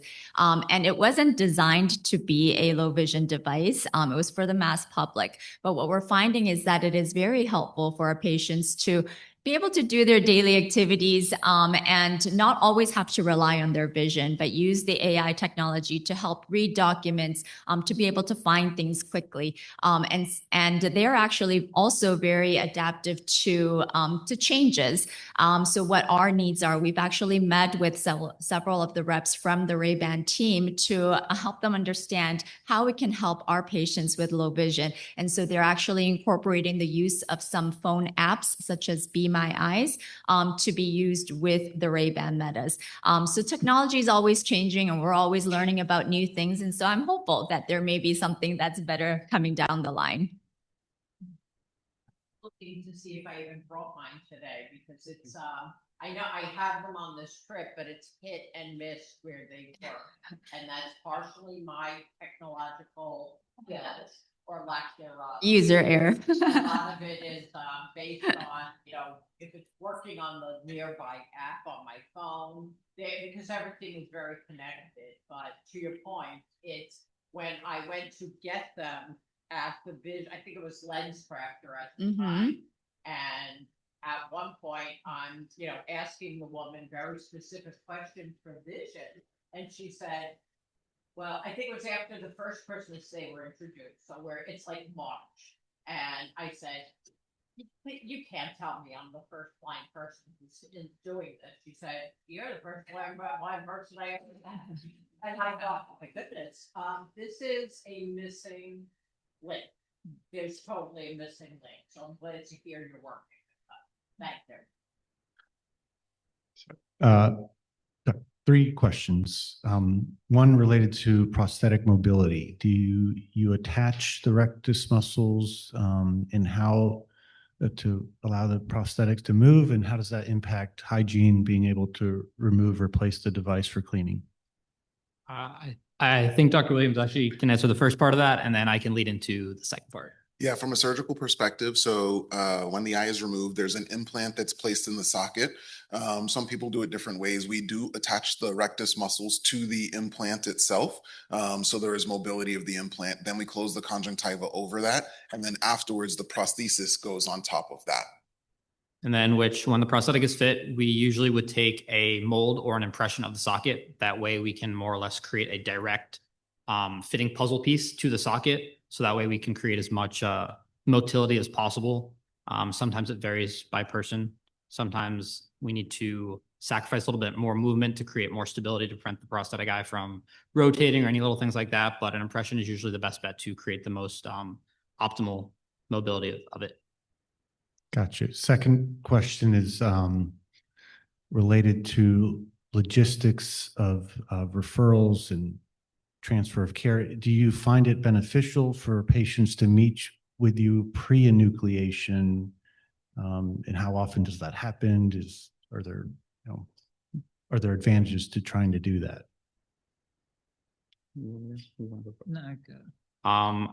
Very rarely has that happened. I've maybe had one or two patients that have come just directly into the office. They didn't call or anything, but they're like, hey, you know what? I'm in the area. Let me pop in, because they were referred already, or they were in the midst of discussing about that, and the patient took it to herself actually to come in and just kind of speak with me. And it happened to be one of those days where I was fairly free, so I went up front, introduced myself, took her into an exam room, and just kind of answered all of her worries and questions about it.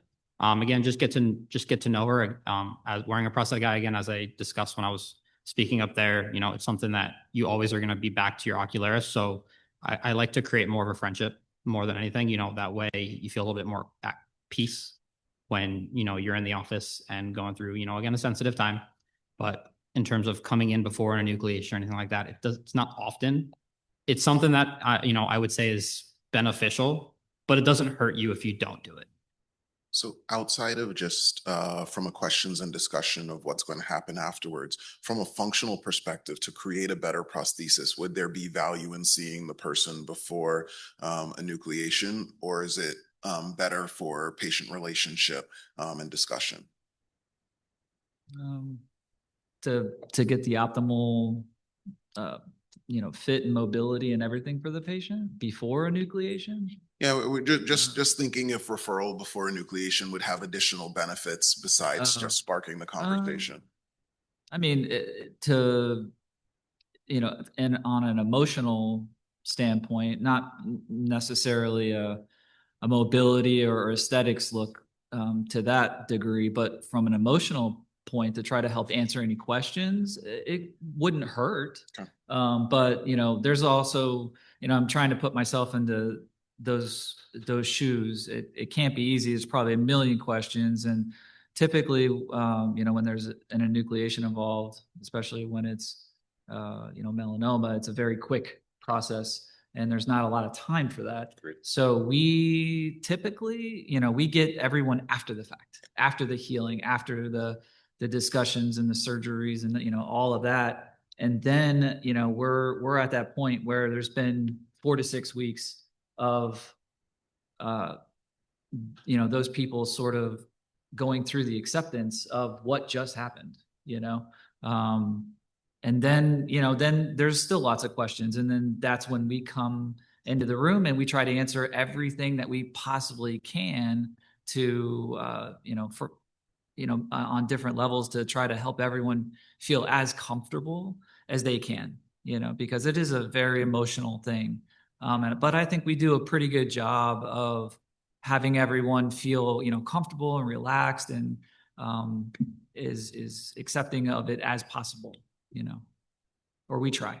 But as far as like coming in beforehand, you couldn't. I think we deal with more of the after the fact than anything. But that would be, I guess, my answer on that one. Okay, one last question related to previous radiation treatments. Do you find more challenges or any contraindications to completing, a prosthesis in patients who've had external beam radiation, either to the eye or the orbit?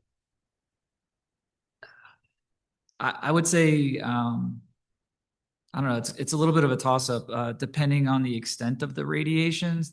There are times where the socket can contract, and that definitely presents its own set of obstacles, because the less room you have, the less room we have to make the prosthesis, and the motility is sometimes less. It can definitely be challenging, but if radiation was something that saved your life, then that's what it needed to be. And obviously the surgeon would be the one that would make that call. We get whatever happened after the fact, you know what I mean?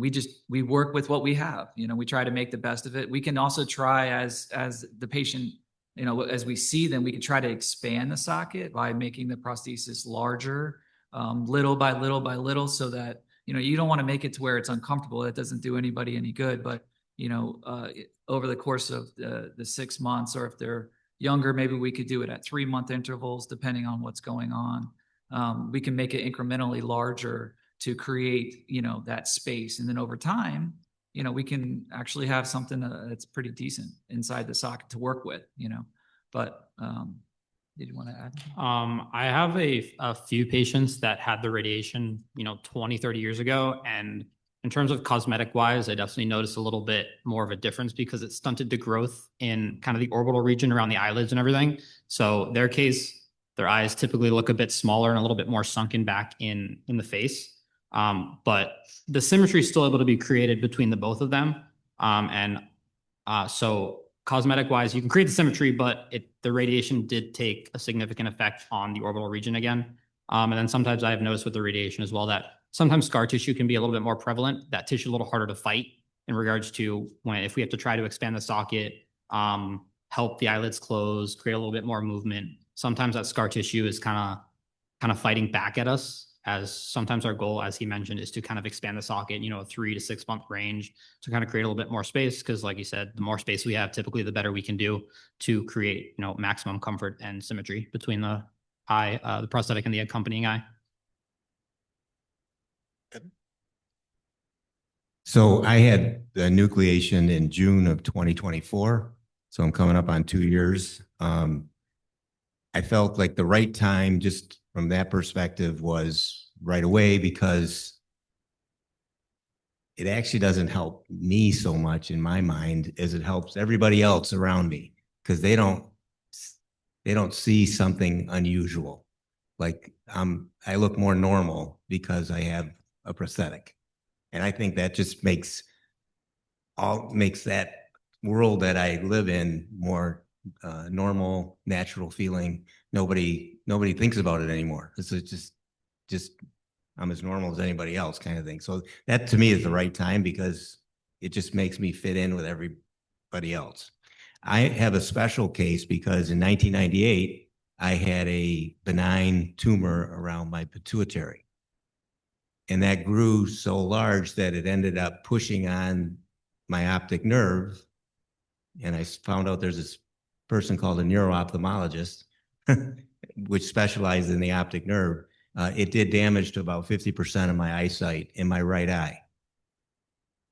25 years later, I come across uveal melanoma in my right eye, fortunately. I mean, in a way, it was fortunate that it was the same eye. So I already had dealt with the vision loss, and going through that, basically couldn't see much out of that eye. Anyway, that's the background. The 3 questions that I have are: one, when I had the prosthetic put in by the ocularist, Angela Reinhardt, who spoke at our symposium last year, when she put it in, it felt fine.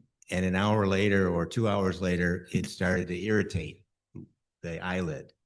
And you had all these different lubrications that I tried. I tried 7 or 8 of them, and none of them really worked very well. They work for an hour or two, or they work for 6 hours, and then they don't work. So I'm constantly trying to lubricate my eye every couple hours. Well, I'm, that's not a way to live your life. Anyway, so I kept going back to her. She would shave off. She'd go back in her grinding wheel and grind the prosthetic down a little bit. But you can't grind it down too much, because every time she ground it down, the position of the iris kept changing. And, like it was a little bit higher than the other one, and then just grind it down. Eventually, it was like the same. And I'm thinking, how much more can she grind down before it's, she can't really do anymore, because it's going to not match the other eye. But anyway, it finally did work after about four or five of those adjustments. But the lubrication still is a big important. So I'd like to, number one question, what's your experience on making all those adjustments with patients that have the prosthetics the first time? 2, what lubrication works best? Because I guess what I ended up finding out, Vaseline. Vaseline works for me. It's like the cheapest solution, and it's 3 or 4 times a day. I dab some on my eye. I don't even have to put it in my eye, just on the edge of my eye, and it works for 6 or 8 hours. And then the third thing is, I wonder if you could speak to insurance and Medicare and the cost. What should a prosthetic cost? Because I work like hell trying to find data on this, and the best I could do was one internet search which said $3,000 to $8,000, which seemed like a big range to me. I paid $4,000 for mine. I had to pay for it up front, which I hear other people saying they didn't have to pay anything because their insurance and Medicare covered it. I went to Medicare. They said, "Oh, we're going to give you $1,500." So I ended up costing me $2,500, which I said, "Well, where'd you get this $1,500 number from? Who's making a prosthetic for $1,500? Let me know who they are, and I'll go to them." Right? And I never got an answer back from Medicare on that, by the way. And I said, "Where's the market data?" I mean, the only market data is there's one person in my area that does it, and she charges $4,000. So that to me is the market data. Anyway, so could you speak on all 3 of those things: the adjustments that someone goes through, the lubrication that's required, and also any knowledge about cost and insurance and that whole process? Because to me, it was a Great question. it was a black hole. It's a good way to put it. Yep. Anyway, thank you. Those are very, very good questions. Very commonly asked questions, but very important questions. I'll kind of speak on the adjustment part first. It's very case specific on those adjustments, but a lot of the time, quite common what you went through, in a sense of when we're doing a fitting, you don't get the prosthetic, even during the fitting, that shape isn't in your eye for, that hour, 2 hours where you start experiencing that irritation, dryness, discomfort. So it's one of those things where, especially the first timer, when you're first getting the first one, not knowing what to expect, it's like, all right, let's do it. You wear it. If you have any issues, then we can adjust from there. Sometimes it's smarter to do it that way. I don't like adjusting before we know anything sometimes, especially if we're on the fence. If I put something in and we're like, sometimes the prosthetic can settle in over time and it can start to actually appear smaller, and that irritation can slowly go away because the eyelids are actually closing a little better. And then for some people that wear prosthetic eyes, their eyelids might not close, and dryness is the number one. Dryness and irritation is the number one thing that they might experience. And then there's other people that have a choice of both. Can we create proper symmetry? Yes. Does it come at a loss of or more dryness? Yes. Some people need to decide if they want the appearance. Some people want to decide if they want the more comfort, less dryness, less having to deal with, or finding a proper lubrication drop. Leading into the lubrication drop, I would say there's no best one, but usually for severe dryness cases, believe it or not, I've actually found that oil-based are a lot better, like mineral oils. And then there are a few.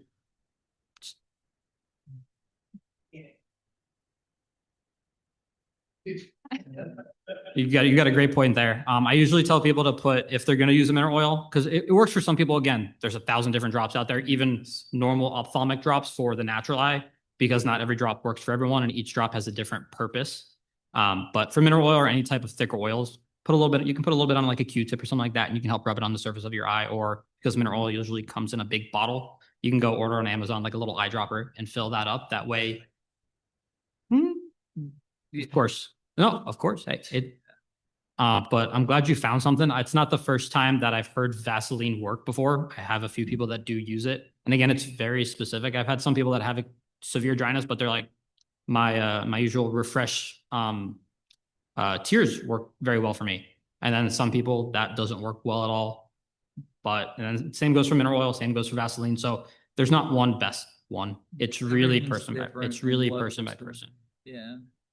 And then to add on to the insurance, I can only speak on our practice in a sense of we are contracted with like 99% of insurance companies, and we have contracted rates with those specific companies. We do have a self-pay rate. And again, that's mainly for people that don't have insurance or someone that does come from out of the country, which we do get a lot of since we are very southern in Florida. So a lot of people from the islands, Bahamas, Mexico, South America, Central America. But for insurance, I've heard it plenty of times before where, a patient goes somewhere and they're like, yeah, the insurance doesn't cover it. And I don't know if a patient didn't understand or something like that, but I've heard plenty of times that oculars have told patients that prosthetic eyes are not covered through insurance. That's false. We've been contracted through these insurances for 20 plus years and have had no issues. Now, some insurances do have strict guidelines in regards to how often a prosthetic can be replaced, when adjustments can be done, polishings can be done. But usually for the most part, especially Medicare is usually one of the better ones in that sense. I can't speak on how much do we get paid from the insurance, because each insurance pays us different. Ranges from, I don't know, anywhere from $800 up to $3,000 to $4,000 from a prosthetic eye. Each insurance is contracted differently, but it's not the first time someone said, hey, I had to pay this amount of money, and then they told me to go get it reimbursed. We run a little different than a lot of those oculars because we're definitely a larger team. We try to run more like a clinic in the sense of we have a few people that work in the front office working strictly on insurance, getting medical necessities, getting authorization. But for something like a prosthetic eye, which we're specialists, you need something which is called a medical necessity. Similar to if you need to go get an MRI, your doctor needs to write you a script. That way you can go get that MRI. And our office will take care of it. We will do all the billing and everything like that. We do the evaluation of benefits. No, because it depends on your insurance plan.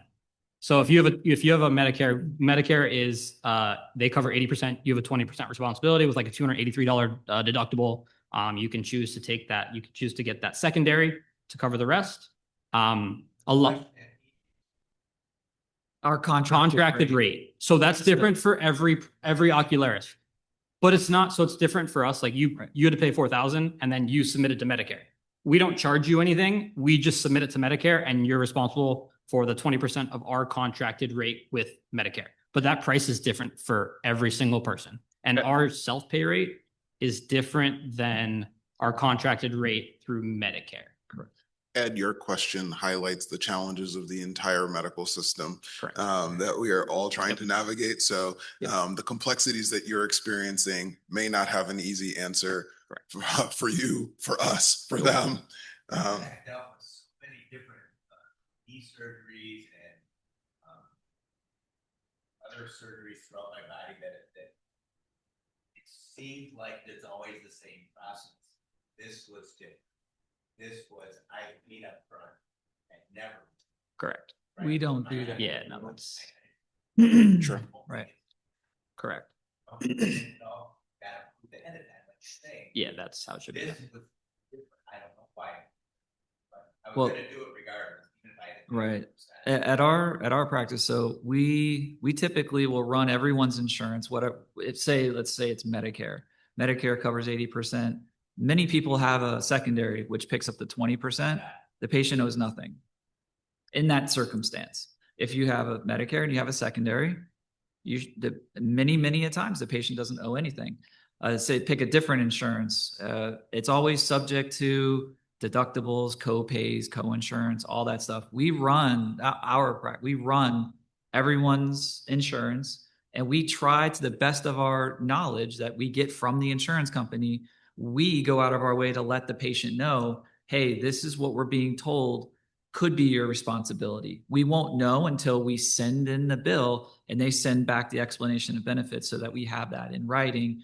And then we'll give that, we send that to the patient. Exactly. But we try to let them know ahead of time, this is what they're telling us, Well, we try to be very open with what this- to expect. So this is a perfect segue. We will have a financial navigation and resources discussion coming up soon. So even though we can't answer that specific question for your situation, it is something helpful to bring up for us to be aware of as well. So thank you so much for this excellent discussion. Definitely. We have one more question. It's kind of a good ending question. I was going to just say, so I love my ocularist and I've been very fascinated with this whole process. I was just diagnosed in September and I'm curious about the future of the profession. Like when you were talking about they put the goo in when they make your eye, like are there lasers that they could do? Is that coming up like that maybe instead of putting the goo in, they could put a laser in your socket? And you were talking about glasses. I don't know about these Ray-Ban Meta glasses, but we were talking about, are they coming up with it could show the full vision, like my vision ends here. Like, are there glasses coming where maybe it could show something in front of me that makes up for that missing vision? I'm just curious about what you guys might know about the future. I can answer briefly on the kind of the first portion about, is there some sort of technology where they can kind of scan the socket to kind of replace the impression? Because they do that in dentistry. I've seen them, they don't really try to do those impressions anymore because they're very uncomfortable. And they do more or less a scan where they stick the tool in your mouth and they kind of scan each one of your teeth. And on the computer, it does show the scan of the top and the bottom portion of your mouth.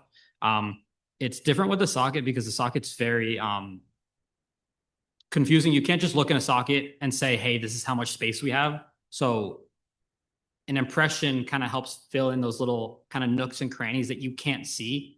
So when I think about a technology that could do that, I don't know how efficient it could be and capture. Yeah, yes, probably we could scan some of it, but is it going to be a good shape or better than what an impression can do based off of, I've seen prosthetic eyes that are so large that you'd think, how the heck is this in someone's eye? I don't think it could capture that. Maybe for a few cases here and there, I could see a benefit, but for the most part, I get this question a lot. Hey, is technology going to make your field better? Everything's done so niche and so specific that if we kind of just change the general idea of what we do in terms of technology, scanning, doing 3D printing for prosthetic eyes, I don't know if the customization is going to be as good, and creating so much symmetry, color, lifelike, all that stuff is going to be the same as doing it with the hand. All right. We don't know the answer to that yet. But hopefully. To answer your question about the glasses and the technology, so there are, kind of this push towards portable wearable types of technology. So there's video magnifiers that are available that uses existing virtual reality headset designs, or ones that are specifically for having kind of video magnification directly in front of your eyes that are at different levels of peripheral vision awareness. There's also these little, they clip onto the side of the glasses that send out ultrasonic technology out into the space around you that provides you with vibration feedback of if you're approaching an obstacle that you might be bumping into. And so it gives the little vibrations that get stronger the closer that you get to them. So these clips are called side sight, and you can attach it to the temples of the glasses on the side that you have lost the eye. There are also ones that you can hold in your hand, and they're small, so it fits into the palm of your hand, so it's more discreet. There are technologies that are coming down where it kind of combines the wearables and have these vibrations in one. They're all still kind of in its research process now, but things are coming down the line, and I'm hopeful that there would be more available for our patients. Side sight. Yes. And then the one that you hold in your hand is called a mini guide or my guide.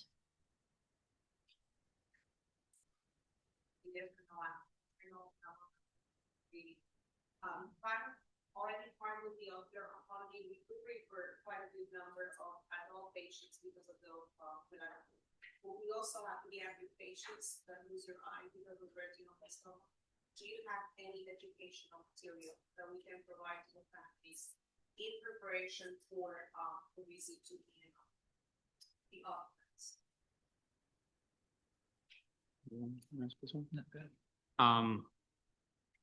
There's actually a lot of Facebook groups. I would say that's one of the most recommended, and what a lot of parents come to me that they love the Facebook groups for the retinoblastoma. I think it says parents. I think it's parents for retinoblastoma children, or something along those lines. And you can simply just talk to another parent that had their kid go through, what the first appointment was to the ocularist and everything like that. And again, back to one of the questions we had earlier was, does anyone ever pop by beforehand, before any of that type of surgery to speak to the ocularist? And I'm not opposed to it whatsoever. I will gladly take any time out of my day if someone pops in, hey, this is about to be done. Can you help kind of calm me down or make sure that, this process is going to go, easier, what the whole thing's going to look like. But at the end, it's very case specific. When I walk in, the number one thing to any first patient, do you have any questions?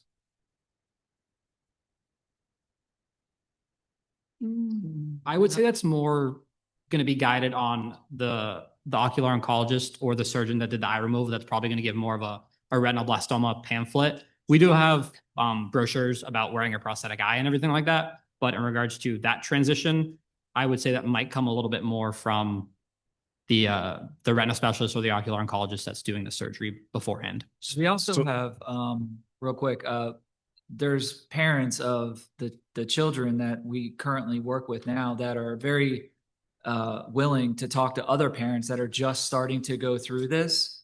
We have several of those parents. So if, we do get a call from, say, a patient that is for the child, we are allowed to give out those that parents' information so they can kind of talk about those specific things that we maybe not know about, at home type of stuff, that will maybe help kind of ease them into this whole thing, so we do have that as well. So there's been an excellent discussion. It creates some opportunities to improve gaps in our current care. So we want to say thanks so much to the panel for a wonderful job. Yeah. Yesterday, we had a question. I think it was Tara that asked, what other opportunities do we have to improve health and well-being, with melanoma? And that kind of brings us to our next discussion. So we will be talking about nutrition, exercise, and lifestyle after ocular melanoma diagnosis. And so we'd like to have Dr. Lauren Yavelberg come up.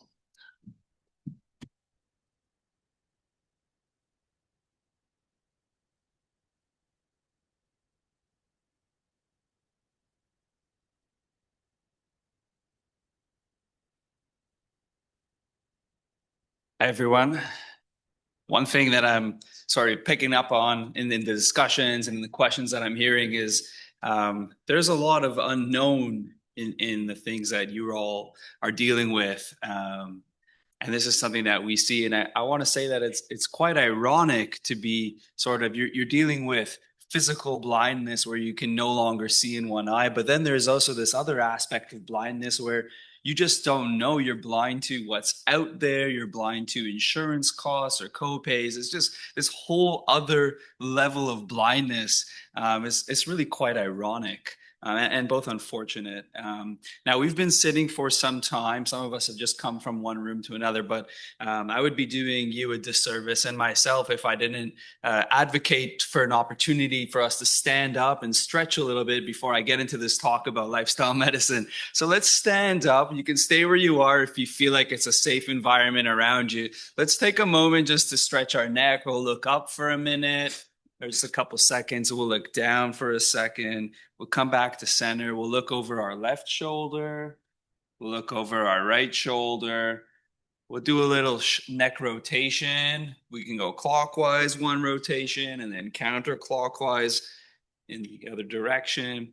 Do a couple shoulder shrugs. We'll go up and down, and rotate our shoulders back and rotate our shoulders forward.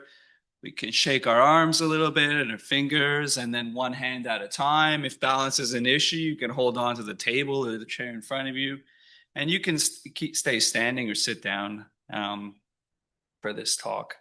So I'll talk to you today about lifestyle medicine, what lifestyle medicine is, some of the opportunities that exist to you, and what the evidence base suggests. So it's really, I'm going to start off the talk in more of a obesogenic sort of view. Every state has obesity, and it's at a rate of at least 25%, which is astonishingly high.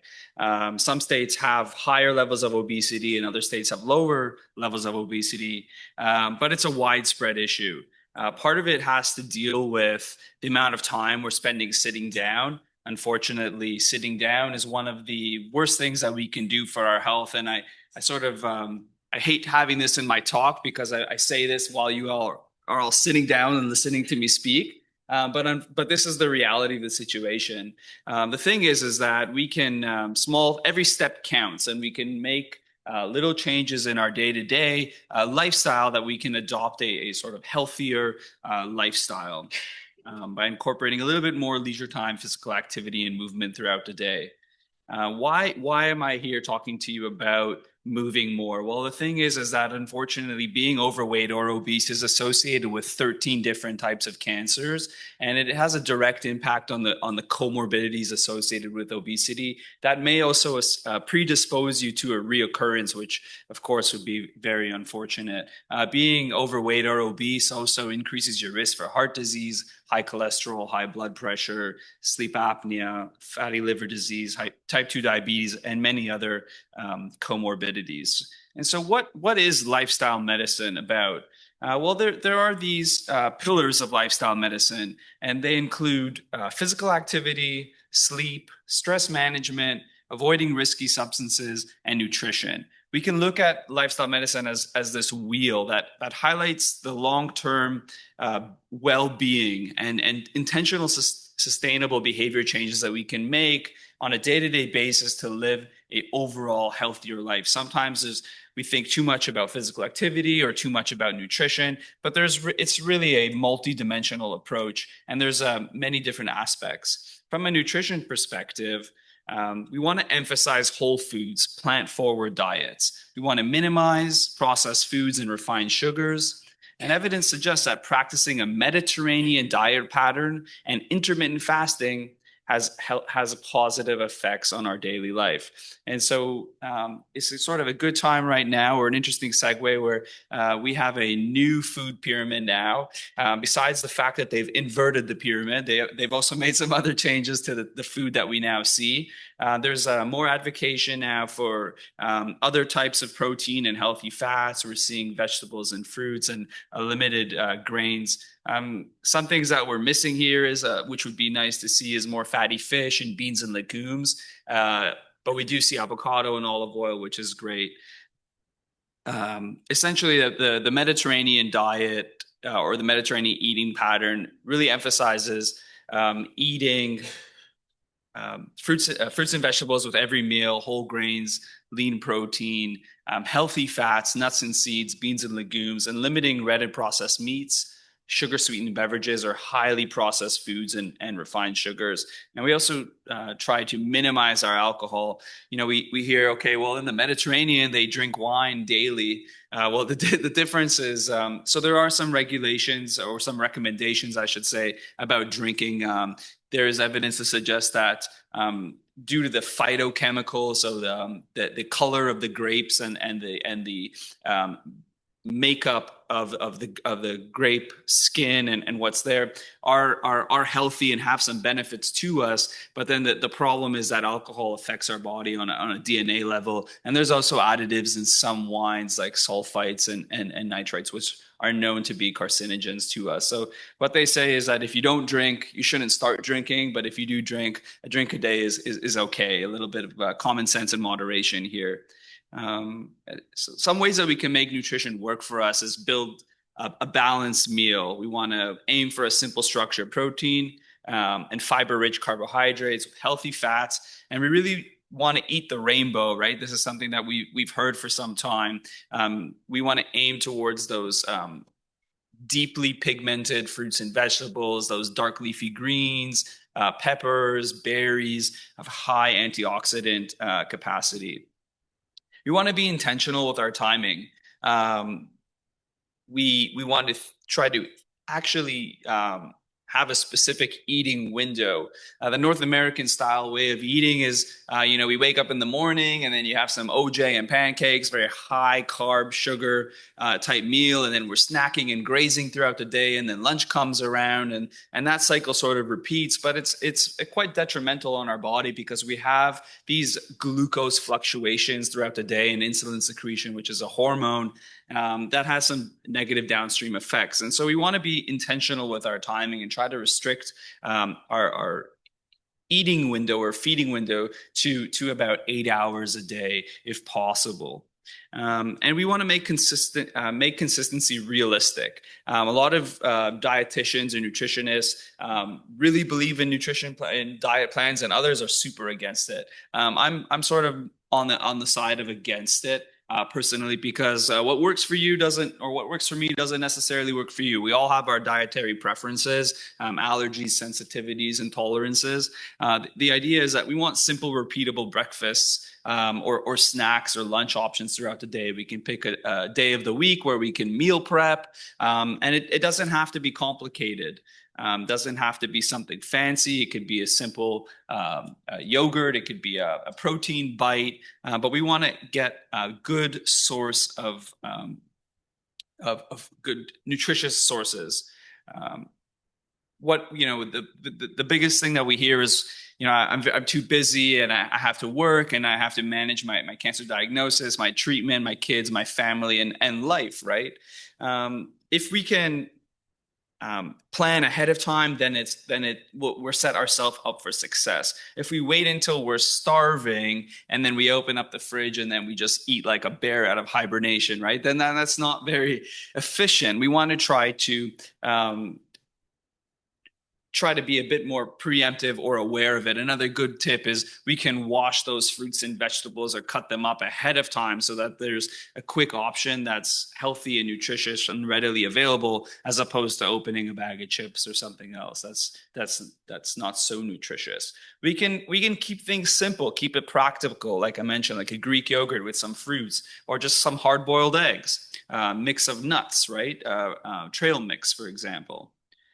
Midday lunch doesn't have to be anything complicated. It can be some arugula mix or spinach. In order to really be able to absorb all those great nutrients in a salad, you actually do need a little bit of fat. You can make your own salad dressing at home. It's really, really simple. I love doing it. A little bit of olive oil, lemon, salt, pepper. That's really all you need. If you want to get fancy, you can sprinkle some oregano and it's going to taste delicious. A lot better than what's in the store, and it's going to be a lot healthier for you. You have meetings, you have to take the kids to and from school and after curricular activities. Nuts are a great option. Maybe having some cheese or fruit, hummus and crackers can really prevent that late day crash that sometimes drives these impulsive choices that are not very good for our bodies, unfortunately. What we can try to normalize, and the important piece here is progress over perfection. We don't want to strive for making unrealistic goals or set out a new lifestyle that's really too far different from where we are. The fact of the matter is we're not living entirely unhealthy lifestyles or don't have the worst diets in the world, but we are probably consuming a few things that we can do without and be better without. And so we can make small changes and tweaks in our diet and in our lifestyle to live an overall healthier life. We can try to plan better, not have client dinners so late, try to set meetings earlier in the day, or have a healthy routine that doesn't require perfect control. We can have some anchor habits, so we can start the day with a good form of nourishment, We can avoid going into the afternoon with no plan for food. And we can also create a couple quick meals or snacks that we can have throughout the week or throughout the day, and we know that it's there. So for example, cutting up those fruits and vegetables and washing them ahead of time, or maybe pre-mixing a bunch of different nuts. You buy some pistachios, some walnuts, some pecans, put them all together, maybe some cranberries or something like that. So you have something that you can go to that's quick and easy. So the other piece of the lifestyle medicine wheel is physical activity. Physical activity is one of these pillars where it can prevent, treat, and even reverse chronic diseases such as cardiovascular disease, type 2 diabetes, and some cancers. And evidence suggests that a mix of aerobic and resistance exercise is highly beneficial. And so we generally know that physical activity is something that we should be practicing in a day-to-day basis. We generally know physical activity is healthy, but there's also a lot of misconceptions that exist within the general population. For example, patient is seeing their doctor. He says, fitness experts say your muscles need plenty of rest between workouts. And the doctor says, sir, your last workout was 17 years ago, right? We know that going to the gym is healthy, but for some reason we have an escalator in front of the gym, right? Other people will do 2 hours of cardio every day, but need to find the very first parking spot closest to the gym or wherever they're going, right? Other people, they do sit-ups every morning, 5 sit-ups every morning. May not sound like much, but there's so many times you can hit the snooze button, right? So there's a lot of information out there, what we consider physical activity, what we consider exercise, and whether or not we should be doing it, and how much rest in between. But the time is now. Exercise and exercise oncology is in the forefront. We have this INICTO consortium, which I'm personally part of. There's what we see is studies coming to the forefront in the United States and Australia for exercise oncology and physiology. We have a BBC documentary that recently came out called Rewriting Cancer, which visited Sylvester and had an episode on some of our cancer survivors and the work that we do. Published in NBC News, exercise may benefit colon cancer patients as much as some drugs. And these are peer-reviewed publications that are published in high-impact journals. The American College of Lifestyle Medicine announces an integration of the first set of lifestyle behavior assessment tools into Epic Health Records. Epic is the electronic medical record system that your providers and doctors utilize, and the ACLM, the American College of Lifestyle Medicine, has now an integration to be able to create these referrals, and so providers can have these discussions with you all and patients, other patients, to set them up for success. In the Journal of Clinical Oncology, we're seeing exercise, diet, and weight management recommendations during cancer treatment as part of the ASCO guideline, the American Society of Clinical Oncology. So now within clinical journals where typical works that are published are chemotherapy treatments and new agents and new anti-tumor and so on and so forth, we're now seeing lifestyle medicine. And so the time is really now. Some more research that's coming out is showing the adherence to the American Cancer Society guidelines. So, on the note of we know what we should be doing, generally speaking, this study here looked at just over 10,000 cancer survivors and found that unfortunately, only 4% of cancer survivors are actually adhering to all 4 American Cancer Society guidelines. And that's fruits and vegetables, physical activity, refraining from alcohol, and maintaining a healthy body weight. And so there's knowing and there's doing, right?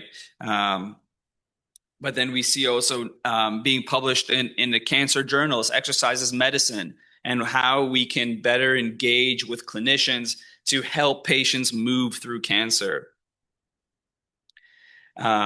We see additional moving through cancer, setting the agenda to make exercise standard in oncology practice. We're seeing that exercise improves colon cancer survivorship, and amongst the peer-reviewed journals, the NBC and BBC and so on and so forth, we also seeing lifestyle medicine making its way into mainstream media, so to say, in Netflix.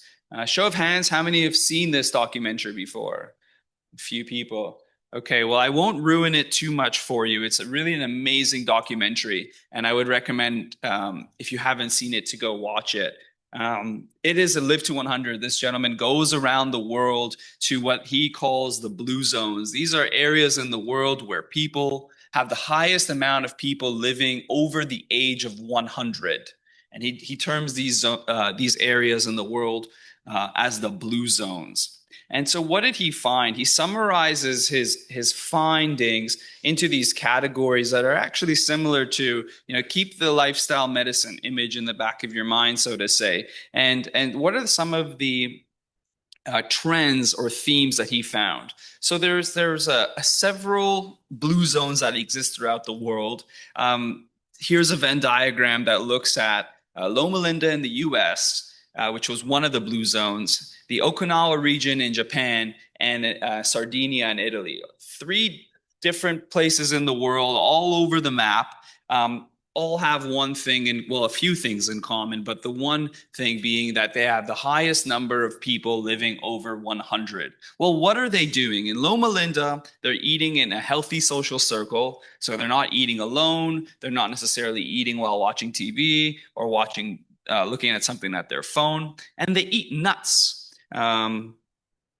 They're a little bit different than the Okinawa region and the people in Sardinia. But what these people in Loma Linda have in common with the Okinawa region is that they're consuming a high soy diet, which is surprising. There was a long time, there was a misconception that soy can cause cancer or predispose.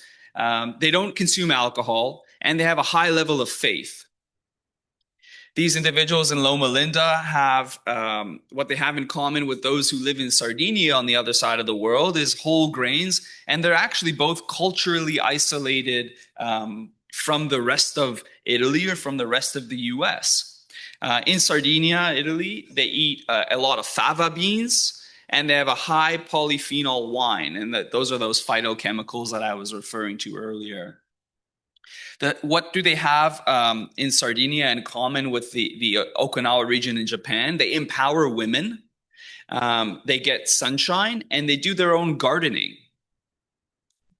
What is going on in the Okinawa region in Japan? Well, they have this no-time urgency. Anybody who lives in Miami can say that we have a little bit of that going on over here, this no-time urgency, right? They have this likability, and they consume a lot of turmeric. But what do they all have in common?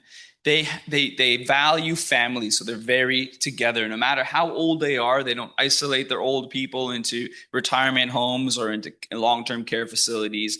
They actually empower them and include them into the day-to-day lives. They don't smoke. They all have plant-heavy diets. They have social engagement, so they do things together. For example, in Italy, you see the nonnas get together and they all cook gnocchi or pasta for everybody together in the community. They eat legumes, and they have this common theme of constant, moderate physical activity. So there's a difference between physical activity and exercise. Exercise is structured and planned. It has a routine. You go to the gym or you go for a walk. Physical activity is any movement we do throughout the day. It doesn't have to be structured. It could be taking the stairs. It can be parking a little bit further. It could be gardening, or it could be walking to your neighbor's house. And that's what we see in Sardinia and Italy. These older folks, they're walking up. They're just going to their neighbor's house, but they live on a side of a mountain.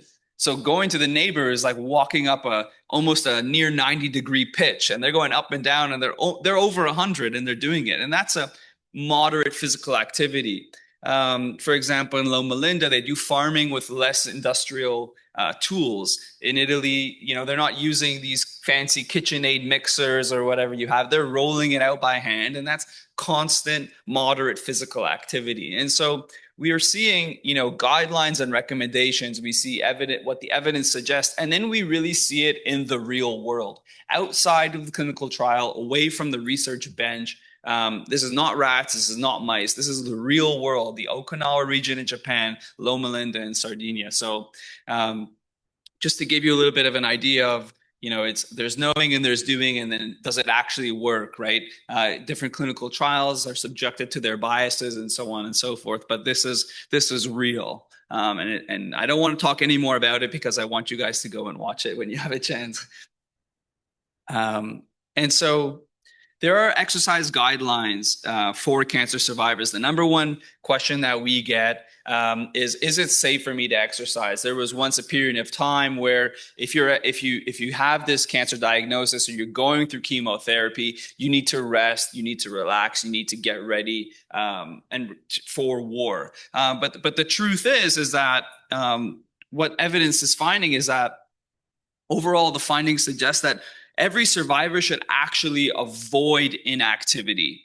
There are specific doses for aerobic and resistance activity, but there is strong evidence to suggest that different forms of activity, there's a dose response relationship. So we can actually prescribe physical activity based on treatment related outcomes. And I have a slide later on that actually shows what exercise has a strong evidence base for improving anxiety or depressive symptoms, fatigue. Just recently, exercise was recognized as a class 1 agent for fatigue, which suggests that exercise actually works better for combating cancer-related fatigue than pharmaceuticals do. Not to say that exercise replaces pharmaceutical therapy, but in some occasions and with some symptoms, it's actually been shown and recognized to be more efficacious. And so the proposed recommendations should serve as a guide for fitness and health for professionals working with cancer. And what we're also seeing is exercise now being prescribed in chemo suites. So patients going through chemotherapy are now being asked to cycle or walk or do resistance activity. And this is some of the research that we do here at Sylvester, is actually doing exercise oncology and lifestyle medicine during chemotherapy. And we're looking at outcomes such as chemotherapy uptake, quality of life, and making sure that evidence suggests that we can actually improve the dose trajectory of a patient going through chemotherapy treatment for a number of different mechanisms. And so exercise oncology comes of the age. There is a lot of research out there. How many, you may ask? Well, it's over 30,000 peer-reviewed citations in scientific journals and multiple guidelines. It's now at the point where it's recognized worldwide. We should not be inactive. We should not be resting. We should be as physically active as we can be. Now, I mentioned this earlier, that here are from the ACSM, the American College of Sports Medicine, recognizing exercise as medicine. And we see on the left hand of the table, we see the outcomes, and we see that we have strong evidence for the top SPADE health-related outcomes. We see cancer-related fatigue, and the dose of aerobic, resistance, or combined that's recommended. It has a strong evidence base to improve cancer-related fatigue, to improve health-related quality of life, to improve physical function, anxiety, depression, lymphedema, and moderate evidence for bone health and sleep. And so what this suggests is that not only should we be doing exercise to prevent cancer reoccurrence, to live a better life, but what we see here is that we have a strong evidence base that exercise can actually improve a number of treatment-related outcomes. The general guidelines are about 150 minutes a week of moderate physical activity or 75 minutes a week of vigorous activity.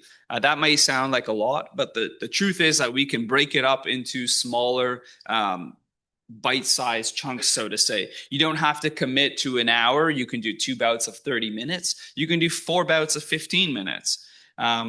I will say that exercising is rather addictive, right? A lot of the time we'll hear, I'm too tired. I'm really not feeling well. It was a chemo day. And we'll say, we totally get you. Let's try to do a little bit of stretching, or how many of you have I've had a bad day. I really don't want to get out of bed. I don't want to do anything today. But when we start doing something, we start moving, we feel a little bit better, right? And we want to do a little bit more and more and more. So I would say, don't set these big, ambitious goals for yourself. We want to set goals that are smart. They're specific, measurable, attainable, realistic, and are time bound. Go out for just a walk to the mailbox. Go to the end of the street and come back. And then you'll find yourself, oh, I'm really feeling good. The sun is nice. It's good to breathe some fresh air, get my blood moving. And now you find yourself, instead of walking to the mailbox, you're walking all around the block. And that's just a good way to start. You don't have to go out and spend $1,000 on brand new sneakers and this snazzy exercise outfit. You don't need any of that. You just need to get out and get some air, stay hydrated, and keep moving. The step count recommendation is 10,000 steps a day. But truth be told is that every step makes a difference. There was a study that was published that looked at putting a water cooler into an office setting. Well, what they found is that the people that worked in that office lost some weight. Well, I'll tell you, the water was not no magical water. It wasn't the fountain of youth. What caused these people to lose weight?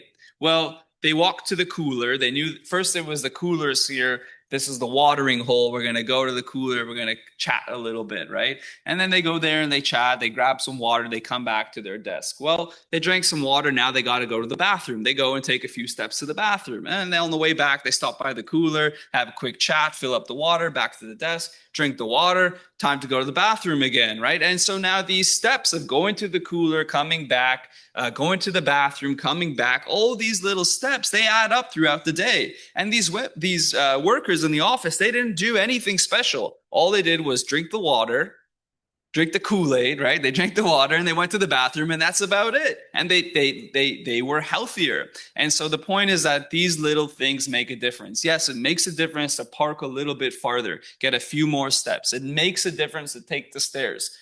You can take them up, you can take them down. That's fine, but take the stairs. Every little bit makes a difference. Nobody goes out and does 10,000 steps all at once, unless you're an ultra marathon runner or something and have a desk job, right? But the little steps make a difference. That's how we get to those movement goals. And we have a health app on our phone that monitors our steps with pretty good accuracy.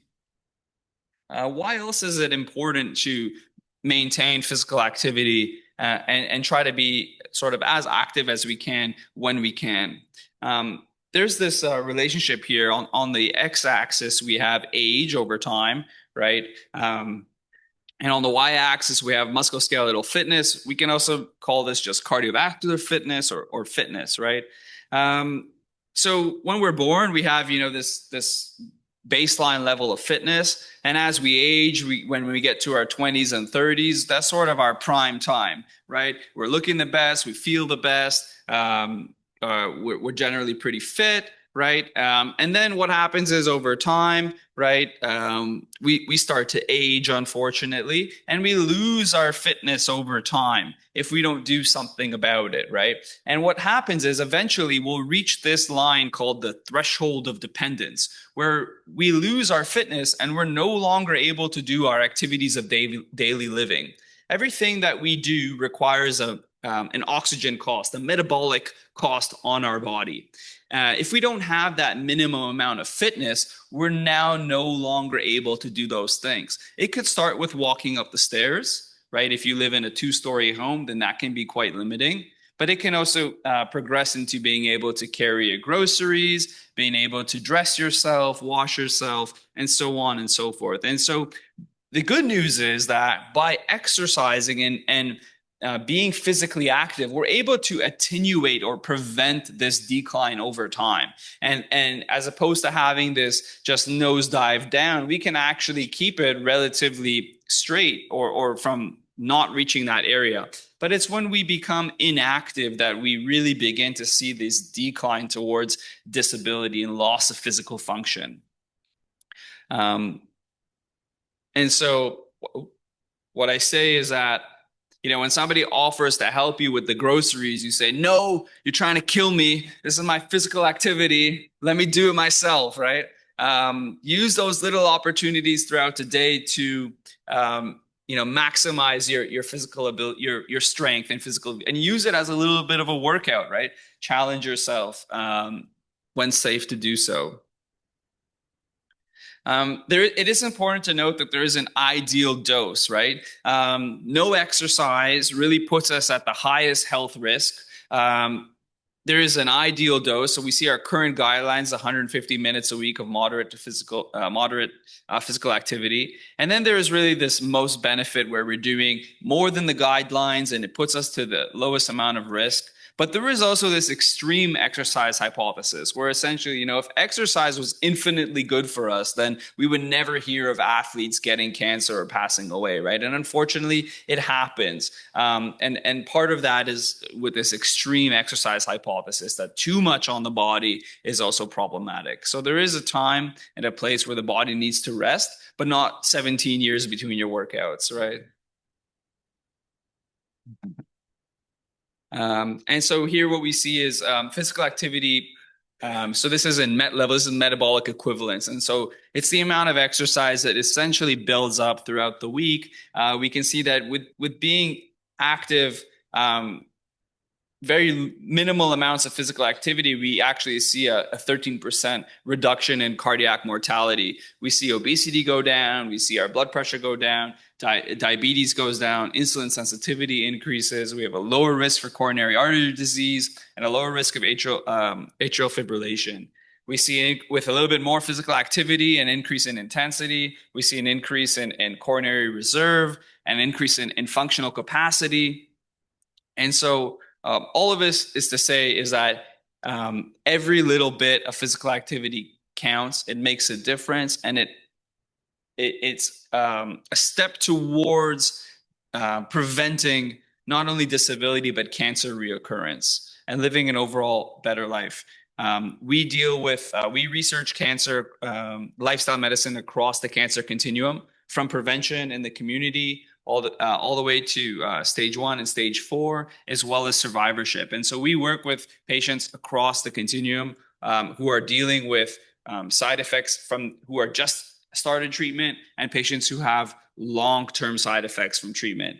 And what we hear across the board unanimously is the positive effect that these lifestyle medicine interventions have on our oncology population. Moving on to the other parts of the wheel is sleep. What I try to say here is you don't want to lose sleep over getting good sleep. Okay. What we want to aim for is quantity and quality. It's known to us that many cancer survivors, both of many sorts, experience poor sleep quality, duration, and efficiency. And this is unfortunately linked to reoccurrence risk. There's sleep disturbances for a number of different reasons. I'm sure you all know those reasons. And sleep disturbances are among the most frequently reported disease and treatment-related side effects in cancer patients. And they significantly affect quality of life and have been shown to have a negative association with cancer reoccurrence. So there are some things that we can practice to have better sleep quality and quantity. Some things could be like eliminating the blue light in the hours leading up to bed. Try not to watch TV at night, or if you do, use the blue light blocking glasses. Some people find they'll sleep better if they go for a walk in the evening. Some people prefer to do some meditation or deep breathing exercises, which is a good segue to the next point of stress management. So there are different stress management approaches that we can do, such as mindfulness, meditation, and yoga. You have to find what works best for you. But mindful-based stress reduction therapy can significantly improve a patient's coping ability, reduce adverse emotions, improve emotional states, and quality of life. It's important to note that all these components of the lifestyle medicine wheel, they all work in conjunction with each other. You can have good nutrition and good physical activity habits, but poor sleep and poor stress management And you may not be better off than somebody who has the former. And so it's important to try to incorporate these different components of lifestyle medicine in your day-to-day lives. You can do exercise every other day, and then maybe a stress management on the other days, or it could just be when you're not feeling great, you do you're feeling stressed or a high burden of anxiety or depressiveness. You can do some deep breathing or guided meditation. It only takes 5 minutes or a few minutes, or you can do it until you're feeling better. But doing something is better than doing nothing at all. And lastly, we want to avoid risky substances. This can be limiting or eliminating tobacco, excessive alcohol use, other harmful substances, but it can also be harsh chemicals like cleaning products and other things that we're exposed to on or may be exposed to on the day-to-day basis. And so what's the deal with alcohol? We hear sometimes that alcohol is good, and we hear sometimes that alcohol is bad. We hear about the Mediterranean diet, and then we think, okay, well, in Spain they drink wine, and in Italy they drink wine. And so the American Association for Cancer Research published these guidelines for alcohol consumption. On the left, and on the right, we see, coming from the Office of the U.S. Surgeon General, how alcohol can predispose us to 7 different types of cancer. What the U.S. Department of Agriculture, Health and Human Services found is that we want to try to drink, for women to try to drink or consume less than 1 drink per day, or for men, less than 2 drinks per day. And they usually prescribe or consider 1 drink as a serving size. So 12 ounces of beer, or a glass of wine, or a shot or an ounce, just less of an ounce. Heavy drinking is considered more than 4 drinks on any day, or more than 8 drinks a week. For women, and for males is more than 5 drinks a day, or more than 15 per week. And binge drinking, of course, is significantly more than that. The reason why, there's a few different reasons why alcohol consumption predisposes you to several different types of cancer. Part of it is DNA methylation that occurs, so it alters your DNA. Other parts of it is that it alters your gut microbiota, which is essentially the healthy bacterial environment we have in our stomachs, which is associated with a lot of different aspects of our health. There's been a lot of research recently on the gut microbiota and having a diverse gut microbiota and what that means for us, and how we're able to absorb vitamins and nutrients better, and also live an overall healthier life. Unfortunately, as we all know, alcohol is very much integrated into our society, right? We consider going out, catching up with a friend as going to drink some alcohol. And it's just very much socially acceptable. And so what could we do if we want to live a healthier life but don't want to socially isolate ourselves, right? Well, mocktails could be a good choice. We can have sparkling water. There are non-alcoholic beers, right? And then we can also do other things like teas, fruit-infused water, or kombucha. You can remind yourself on, how does alcohol make me feel the next day, and how does it impact my overall performance, right? In the moment, there's some reward, but how does it feel in the days to come? And so some key takeaways is we want to eat with intention, use simple, balanced meals, have good backup options in the fridge, or in the snack cabinet that are support energy and avoid reactive choices. Out of sight, out of mind is another one, right? If you don't buy those unhealthy options, they're not going to be there when you go to reach for them. Protect your health. Think of preventative screening and daily routines, and how we can sustain this over time. There's a quote that I like to say is that if you don't take time to stay healthy, you're going to be forced to take time to get better and to heal. And so take the time to prevent a reoccurrence or prevent other diseases to come up, as opposed to reacting and treating, because the cost of treating is much higher than that of prevention, on multiple levels, on a personal level, on a financial level, and on many other stages as well. We want to lead from a healthy base. Small, repeatable habits in food, movement, sleep can really make your success more sustainable. There's a question that we get sometimes is it better to exercise in the morning or is it better to exercise at night? Well, what we say is that it's generally better in the morning, because what happens? Well, if you say you're going to exercise at night, and then throughout the day, you're faced with making these healthy or unhealthy decisions, and you're like, I'm going to have a pizza for lunch today, or 2 slices of pizza, because I'm going to go to the gym later on. So I'm going to treat myself a little bit. And then, well, what happens? 1, we consume that unhealthy food choice, whatever it was. And 2, we may not actually make it to the gym, right? Which we all know happens sometimes. Well, if we decide to do it in the morning, well, we go to the gym, we wake up bright and early, 6 a.m. or earlier, we go to the gym, and then when you're faced with that unhealthy decision, you're like, no, I had a good workout today. I am not gonna ruin that workout. So if you can, start the day off with a healthy sort of decision. It's almost similar to the sort of recommendation to make your bed in the morning, because then you have at least one thing first thing in the morning that you knocked off your to-do list to make you feel motivated to do more things.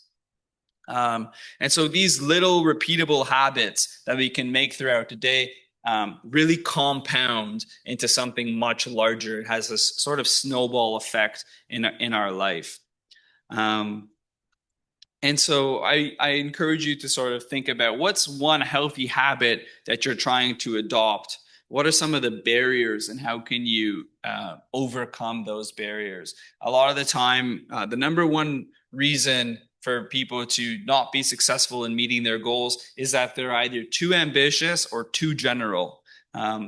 You want to make, like I said, smart goals. So the goal should be specific, not I want to lose weight, but I want to lose 5 pounds, right? Not I want to lose weight in general. I want to lose 5 pounds. Say I want to lose 5 pounds this month.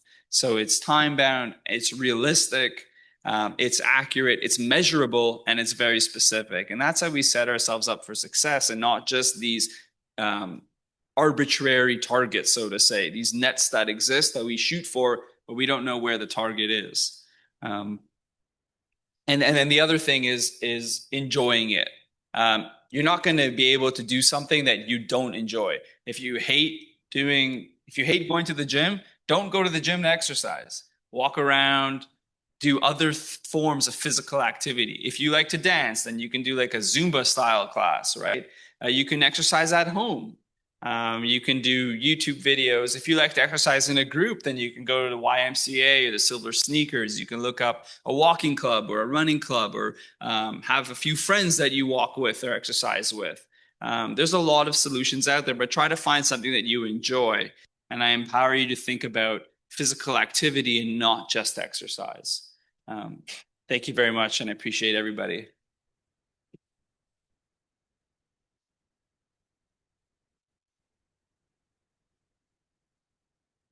So excellent talk. We are running a bit behind on the schedule, so perhaps we can find Loren afterwards for some questions on the side. We very much appreciate it. So up next, we're going to talk about financial navigation and resources. So if we can have our team, Veronica and Maria, come down. Looking forward to hearing from you.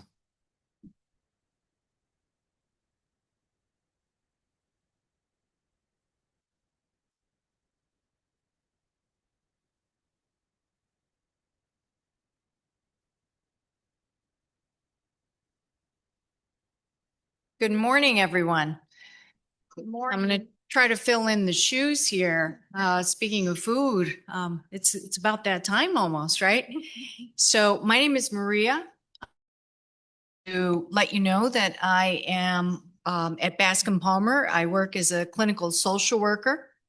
We are strategically located. Our department is well equipped for all of the satellites to have a social worker, and that is oncology. This is Veronica, and she is over at Sylvester. So between her team and my team, we hope to help you navigate all of these barriers to care. I wanted to begin by letting you know that, here we go, that social services is a department where many times is underutilized.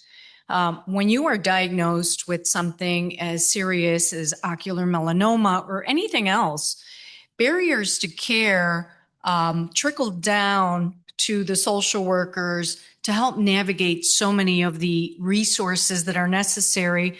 Like your question, how do I get my drops in my eye without missing? And then there go all the drops. And do you have any tricks, in your toolbox for this? And, guess what? Yeah, we do. And we can help you with that. We do a world of we can make a difference in so many people's lives by just sitting with us and talking to us and letting us know what exactly you may need, how we can help you, from support to your family support to your kids. How do you talk to your kids about what's happening? How do I let them know that mom or dad is just not feeling well? So our social service department is a key component to the services that we could render to try and help you with this difficult time in your life, right? So I said I was at Bascom Palmer, but we're talking Miami-Dade County. We're talking servicing tri-county areas.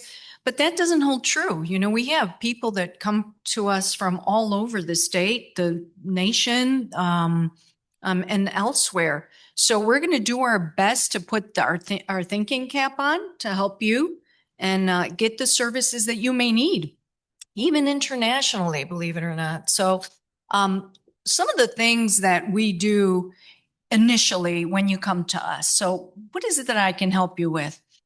You sit with me, you talk to me or to the team, whoever that may be, and you're going to ask so many things. And we start with a social determinant of health.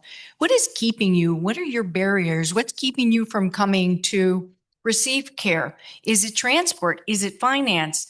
Is it your health insurance? Is it, I don't know what to do with my children when I have to travel? My spouse now lost their job because now they're a caretaker. So many things. I'm not going to go through every little single thing because of the time. You can read for yourself. But we provide that support that's necessary to help you step back and say, this is how I can help you. Getting back to that social determinant of health, one of the biggest reasons that our patients come to us is going to be transportation. Transportation, and I'm going to hand this off to Veronica to speak of. We had a situation, as a matter of fact, last week, and I just want to shed some light to how it works and how we work with you. Had not the physician contacted us and the navigator to this case, and say, we have a problem with a patient who's newly diagnosed. He's coming from upstate somewhere in Florida. We don't know how to get him here. No ride, no money. Insurance isn't going to cover it. No family. Like everything was like, no. So upon talking to this gentleman, we were able to discover that we can link him to these resources. We can link him to the transport necessary, if it's air, if it's ground, if it's, whatever it is that may work for this individual. And guess what? I was so proud of our social worker who navigated this, and kudos to her, because came, got his treatment, was lodged, and off he went safely with someone to escort him out of this building. And he was so happy. And so thank you to the doctors that also reach out to the social workers and know that we are there to help you. Okay. So I'm going to give this off to you so that you can chat a little bit about the transportation. Hi, good morning. It's a beautiful morning and has been so helpful, I think, for even us providers. Maria and I have a very good partnership. As you mentioned, we have these two teams, the Bascom Palmer team and the Sylvester social work team. And we provide all the support that we're able from our ends, but with the same approach. The financial barriers are very important because with someone it's diagnosed with cancer, immediately you start thinking about so many things that you have to have in place to be able to get treatment. And it becomes overwhelming. It becomes overwhelming for the patient. It becomes overwhelming for the family member because the diagnosis is not just affecting you, it's affecting your family, your caregivers, someone who's around you. So as far as insurances, someone was mentioning earlier versus Medicare, but Medicare works in mysterious ways. So it has the famous Part A, which includes the inpatient care when you are admitted in a hospital, the Part B, which is the one that covers the outpatient support when you are at home. C is the Advantage plan. D is the one that covers medications. And I'm talking about this because the insurance's challenges are so important because you're not expected to know what A, B, C, all the letters mean. So when you come to social work, we help you navigate some of the challenges. Maybe if you have a Medicare Advantage plan that perhaps has some limitations, you're not expected to know that. So we work with some teams such as the insurance verifiers. We help you navigate. If you have high copayment, that's the other thing that could happen. You have insurance, but your copayment is so high. Perfect example, you may have a medication, oral chemotherapy drugs may be covered through the insurance and the monthly copayment may be $3,000. Who has $3,000 to cover every month? So we connect you to the support. We help you navigate. Some pharmaceutical companies have what they called patient assistance programs. So we work with you. We work with a medical team. We try to help you, support you in a way that you can concentrate on getting better, get the treatment. So we may not have the solution to everything that is happening right now to you and your family, but we're here really, as a social work team, we work together to support you as much as we can. As far as the loss of income, for example, that's one of the questions that we get, and we can talk in more detail. We have other slides about it. Social security questions. When we are not working, when we stop working, we're concerned about the impact. So we can connect you to community organizations that they may not have money to give you, but they're able to cover some of the expenses. Let's go to the next one. So for transportation assistance, as I mentioned, the social work team that we have at Sylvester, in conjunction also with the Bascom Palmer team, we're able to come together and we're able to help you with applications for paratransit transportation. If your insurance doesn't cover transportation, Medicare, actually, the Advantage plans, they do have transportation, free transportation to the medical appointments for your treatment. One thing that you don't have to, worry about, but maybe you didn't know. But by talking to the social worker, you're able to get that part covered, which is very integral to being able to get your treatment. You don't have to figure out if, for example, as the slide mentions, is it Miami-Dade County SDS or TOPS in Broward? Doesn't matter. The paratransit transportation by county, you come to social services and we help you navigate this. You're not alone. As far as when you are part of the UHealth system, and let's say that you are getting care here, we have free shuttles. So we have information for you so you can, as I said, concentrate on just getting the treatment. The American Cancer Society has a wonderful program that is Road to Recovery. They run through volunteer drivers. So they actually cover certain areas. And if, you don't have insurance covering transportation, if SDS, like the paratransit transportation, you don't have the money to cover, which is, by the way, affordable. It's usually $350 per trip, regardless of mileage. So it is kind of affordable compared to, let's say, Uber. But the reality is that even that amount may be challenging for someone that stopped working and doesn't have any income. So we connect through the road to recovery, and the trips to your appointments and for treatment are free of charge. Mercy, Medical Angels, Ion Grace Cure, A Cure Inside. These are volunteer programs that are able to provide that extra support, and you may not be aware of them. But as I said, we are here, we're the social workers, we're the sort of knowledge for you and for your family to help you navigate this journey. Let me go to the next one. Lodging and assistance.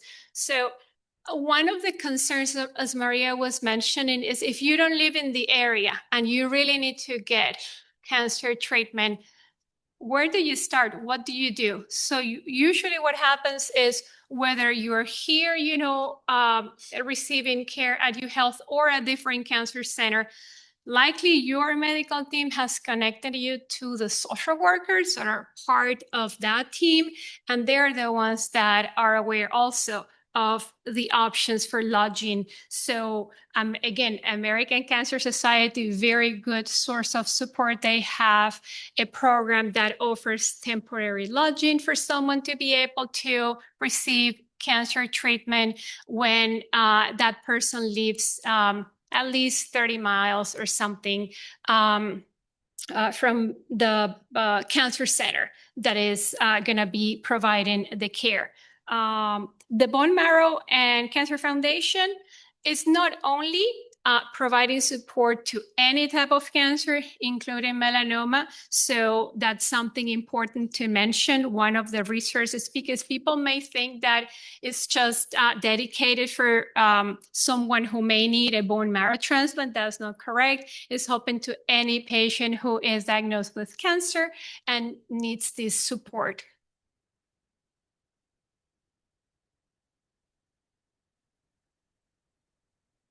Please be aware that any charitable foundation is going to have a limitation to the mileage, to the funds, the accessibility. We know when they're open, we know, and we can help. If ever in doubt, even if you see, there's not everything is going to be on these slides. We can't go through everything, but you'd be surprised the things that our social workers can come up with. They even surprise me. And I've been in this field for many, many years, where it's like, where in the world did you find that resource? And so if ever in doubt, just give us a call, locate the institution that you work with, the hospital, the medical facility that you're at, make sure that you ask to see if they do have a social worker available. So those charitable foundations, Cure in Sight, thank you so much for them. And as we mentioned, the other ones, we can tap into resources many times. And speaking of those prosthetics, the Lions Club, for example, we've tapped into that resource where that co-payment they've covered. We've also researched, any foundation that we can get our hands on, we're going to try and navigate that world for you if finances are a problem. With children, for example, there's a great program for them with the retinoblastomas, and that's Camp Sunshine, for example. They are amazing, and Camp Sunshine provides free transport for the child, the family, and it's a camp where it gives them the opportunity to be with other families such as themselves, and so this child doesn't feel so isolated and different and alone. And Camp Sunshine will link them to all kinds of resources. They will provide the airfare, the lodging, the everything else. And so be aware that that's available even to children, because it's a scary thing for little kids. But I think more so is for the parents. How do I navigate this with the parents? And I know Nuri over there had that question about how do we do this with our children and when they're about to be sized and they're prosthetic. And so we're here to help you navigate that area as well. We since onboarded with a child life specialist here in this building who is also going to be instrumental, at least here. And I know that other facilities do work with a child life specialist.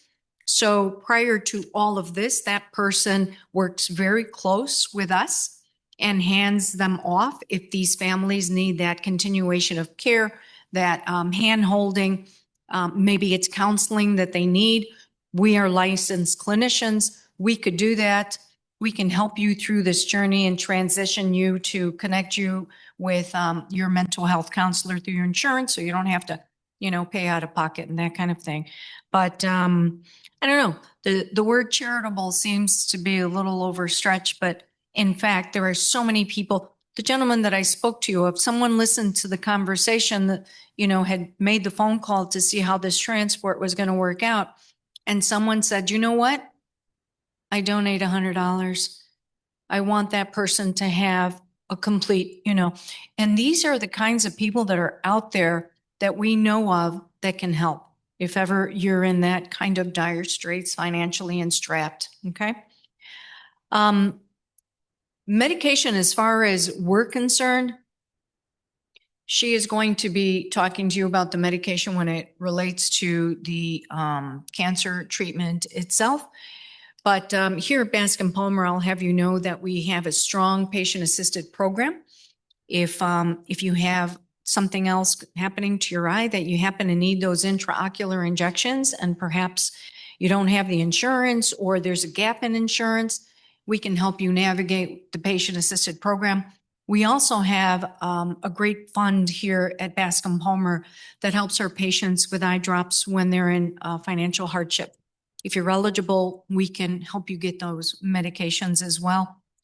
Even some of the certain medications that patients may need, if they are compounded medications, they're delivered to your home, these kinds of things. So again, and I can't reiterate this enough, question your social service department, how they can help. Veronica. Thank you, Maria. Yep.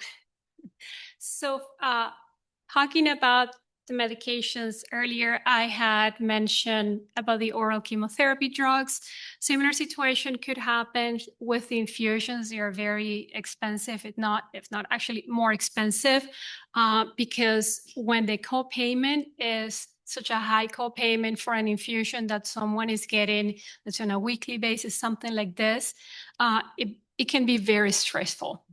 So Sylvester, for example, has a team, that's why you see Panacea. The Panacea Team Assistance Program is actually helping the patients cover the cost of the high co-payments for the infusion. So you don't have to worry about, okay, I don't have I have insurance, but I have such a high co-payment. What can I do? I need to get this infusion. So again, you concentrate on just, get your treatment and you work closely with the social worker. What happens also is if, let's say that you have a medication that not necessarily it's like an oral chemotherapy drug, is let's say a regular, sometimes, we have comorbidities and we have other medications that they are expensive. So we help you identify programs, coupons that you're able to use so you're able to have access to affordable medications. As far as the denials, some of the medications may be denied, and we have teams that are able to work with the doctors and the medical team to do appeals. Sometimes they do what is called peer-to-peer reviews. So the oncologist, the medical team is able to argue with the insurance the reason why you need that medication. Okay. With that said, the other resources that we can link you to are federally funded, the Division of Blind Services, locally, the Miami Lighthouse. We have lighthouses all over the nation. We can work closely with here in Miami-Dade County for those of you that are patients here. If there's a gap in your insurance and you really need care, the Public Health Trust at our hospital at Jackson, we work closely with them and our patients, and we have gotten so many people approved to receive a Jackson card, which is not an insurance card, but it is a financial assistance. So they just pay a very small amount, depending on your income, for that medical care until you are in that transition. If it's Medicaid, if it's Medicare, if it's whatever it is that may be that you're working towards becoming insured and how you're going to do that. So I mentioned the Lions Club. I mentioned other resources. I know that Ion Cure is a really big one for us. Grace as well. So if you talk to us, this is very limited to what you see here, but we're here to help you. Vocational rehab is a really big one. So people that are actively working, they don't have to lose their job, or if they're on the verge of losing their job, they can accommodate you and they can help you with the visual aids or whatever it is that you may need so that you don't have to be forced and having to worry about just something else. Help us carry your load. We may not have all of the answers. I don't want to come here and say that we have an answer to all, but you are unique, and I will be learning from you. You will be learning from us. And this is how we hold hands as a community to help one another and each other in this journey of ocular melanoma. And as Veronica said, other comorbidities. You know, as we age, I'm included. It's not as easy anymore to do the things that I just would take for granted. So we're here to help you out in the best way possible. And I want to thank you all for being here and for sharing your lives and your stories with us as well.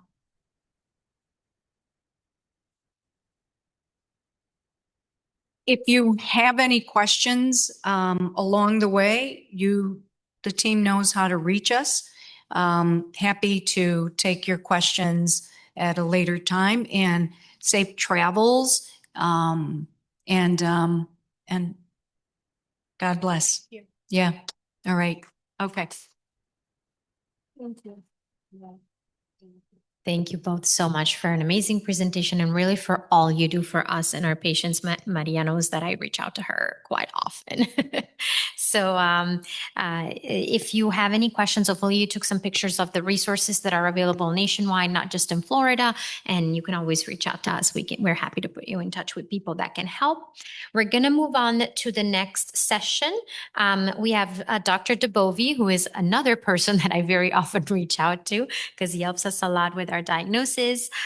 He will speak about pathology a little bit, and the title of his talk is Under the Microscope, Pathology Diagnosis of Ocular Melanoma. Dr. DeBovie, thank you so much for being here. Thank you very much. What I do here is actually I'm an ophthalmologist as well as a pathologist. So like Dr. Nicola and Dr. Williams and the doctors yesterday, I do clinical ophthalmology, but I'm also a pathologist. And what I'm trying to do is to demystify what happens when a piece of tissue is sent to the pathologist. It goes out and it comes back with a report. Sometimes the report makes sense, sometimes it doesn't. But what happens during that? So we'll kind of go through all of that. And we're very fortunate here because at Bascom Palmer, I work here. We have a dedicated ocular pathology laboratory. And as they were talking about before about the Lions, we're fortunate because the Lions group and the Lions of South Florida are the reason we actually have a pathology laboratory. It's a dedicated eye pathology laboratory. And we started operations in 1962 through the Lions of South Florida as well as the Bascom Palmer Eye Institute. And this is Vic Curtin on the right, and the left was Jimmy Nelson, one of the member of the Lions clubs, and they started a laboratory. And this has been in place since 1962. And the reason this is important is eye pathology is a very subspecialized field. It is not something that general pathology is often dealing with. And so we have a dedicated pathology laboratory across the street, and it's important because we're able to better serve our clinicians. My background is I did ophthalmology first. I did a year of eye pathology, and then I did a second residency in pathology and got my boards. I can tell you that as a general pathologist, we had very little exposure to ocular material. And the dual training has been very helpful in my ability to help to teach this. So we have a laboratory here. We have a secondary appointment in general pathology. We work very closely with the group across the street. And what we'll do is, I just want to go through, this is basically, I'm going to go through from patient to bedside to report what actually we do. We have a fellowship and we train residents and fellows, and the education is very important, but we have all the material going back. The laboratory started in 62, and we have all the slides and all the material from 1962 on. So we have this, which is very important for research and training. And if you had a biopsy done 30 years ago, and there might be a recurrence, we can go back and look at that. So we have all the material that's here in perpetuity, which is beyond what necessary. In general pathology, you need to keep the slides for 10 years and the blocks, the paraffin blocks for 5 years. We have everything going back forever. And the only problem is storage. I may have to keep the stuff in my backyard or my basement, but we're trying to do it. I'm obviously kidding. So a little bit about anatomy, and I'm going to try to keep this very simple. If you have questions, please interrupt. Okay. So, you know, the majority of what we're talking about today was been intraocular melanoma, correct? So there are 3 layers. Can you see this? No, let me just do this here. Can you see my pointer? Good. Okay. So there's three layers to the eye. There's the cornea and sclera, which is the outer coat. The middle coat, which is the iris, ciliary body, and choroid, which is the uvea. We're talking about uvea melanoma, so that's the coat. That's the area where these lesions arise. And the inner coat is the retina, the vitreous, and the lens. So we're talking about iris, ciliary body, and choroid.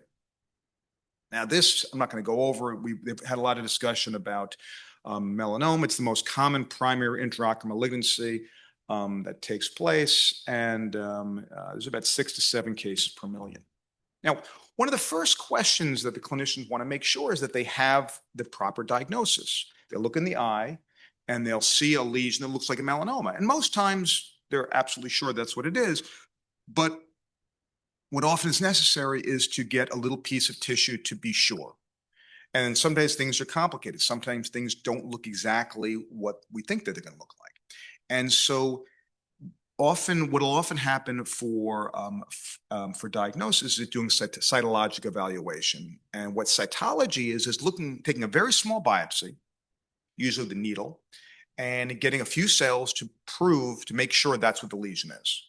And there's different ways of doing this. And I don't know if this was discussed yesterday, but you can go with the needle into the front of the eye, go through the sclera, through the white part of the eye, or go in the eye through the vitreous into there to get cells.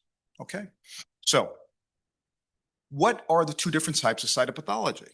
Well, there's something called exfoliative and also called aspiration. Now, exfoliative is just when cells slough off. And the classic thing that we teach or we learn about exfoliative cytopathology would be pap smears. You know, pap smears for women for looking for cervical cancer, where you scrape cells off. And that would be a exfoliative cytopathology. And aspiration would be to stick a needle into something and pull cells out. And that's typically what we're doing here. But just be aware of that. So the top example is from exfoliative cytology, where you might, let's say there was, let's say Dr. Williams or Dr. Nicola was going into an eye and there were cells floating around in the vitreous. They might go in with a retractor, go in and just pull some cells out that would have already been exfoliated. That's one possibility. And this is what the cells would look like. And the thing is we'll get very few cells and be able to make a diagnosis with this. Now, the reason this is difficult is that in general pathology, usually they're used to seeing lots and lots of cells. With eye, there's very few. And so we have to make diagnoses on very, very small amounts of material. The second thing is aspiration. You might go in with a needle and go into a tumor, whether it's in the front of the eye or the back of the eye, and pull off cells and make a diagnosis to make sure that we have what we're looking for. Now, so let's say that the doctors are going in and getting tissue. There's different ways we can handle it. And I don't think that the particulars are important, but there's different things that they can do. One is called a touch prep, where they take some material and smear it on a slide and then make a diagnosis with that. Sometimes we take very small bits, spin it down into like a centrifuge and look at some of the cells. And I'll show you all this. That's called a cytospin. And cell blocks, you take a small amount of material and doesn't look good. Put into gel and make paraffin. Let me give you an example. So let's say the docs go in and they pull material off. They can put it on a slide, smear it on a slide, and we can make a slide that way and stain that and make a diagnosis with that. That's called touch preps. Sometimes if there's a solid piece of tumor comes off, you can take the slide and press it on there, get some cells there, make a diagnosis that way. So that is touch preps. Cytospin is often there's a little bit of fluid. Sometimes you get a very small amount of fluid. And what we do is you put them into it's like a centrifuge, something that'll spin around. And when you spin something around, like you've all been like in the carnival ride, you go to carnival and they spin you around, you get pushed against the wall. Same principle. You can put a couple of drops in here, and then we can get a small little area of concentrated cells. And with that, we can look at those cells as well. Cell block, if we get a lot of fluid, what you want to do is spin it down and get a little pellet, and we get a small amount of material. You add some gel to it, and you can make slides that way. The point is that there's different ways in which we can concentrate cells, make the most out of a small amount of tissue to make a diagnosis. Now, you may have heard of, like, if you ever look at a report, I mean, for those of you who've gone through this, you get a report, there's a lot of terminology there, which doesn't always make a lot of sense. So immunohistochemistry is a way of looking at those cells. What we do as a pathologist is we look at the cells and see what they look like and try to make a diagnosis, but sometimes you need some help. What are specific characteristics of those cells? So we can do stains. Immunohistochemistry is where we do specific stains that will tell us what those cells are coming from, where they're coming from, whether they're melanocytic, they're melanoma type cells, or maybe there's something else. And so, well, this is an example. Like, so here would be a melanoma in the eye, and this is staining it, and this shows that this is in fact melanocytic. But let me show you an example. At high power, there are stains like SOX10 and melan-A. The names aren't important, but they can show that, yes, this is melanocytic. So we know this is probably a melanoma or a nevus or something along that group of cells. But sometimes you're not sure, is it a melanoma or did the patient have a tumor somewhere else and it metastasized or went to the eye? And so for that, those cells are usually epithelial cells. It's a different cell line. And we will use cytokeratin or another stain to show that that is a carcinoma or a metastasis. Very different in terms of how it's treated and what we have to look for. So one of the big questions always is it melanoma or is it something else? That's very, very important. And there's other stains we can do to look for inflammatory cells. Sometimes we do lymphoma cases, which is again another different cell type, and we can look for that and make diagnosis there.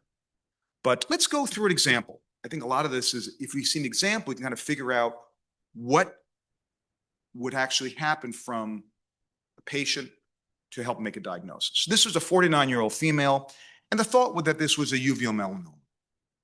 So the vision had decreased, and you're looking back in the eye, and there's this big brown lesion in the back of the eye. And in all likelihood, this is a uveal melanoma. But we need to be sure that that's the case, because sometimes things don't always present classically, and we got to be sure.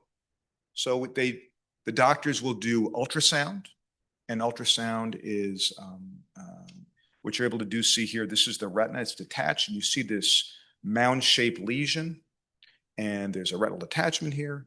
Then they'll do something called an A scan to see the characterization. This is something called low internal reflectivity. But there's findings that are certainly suggestive of a melanoma. There's a retinal detachment here. The retina is detached underneath. And so they did a smear like we showed you before. They did this smear here.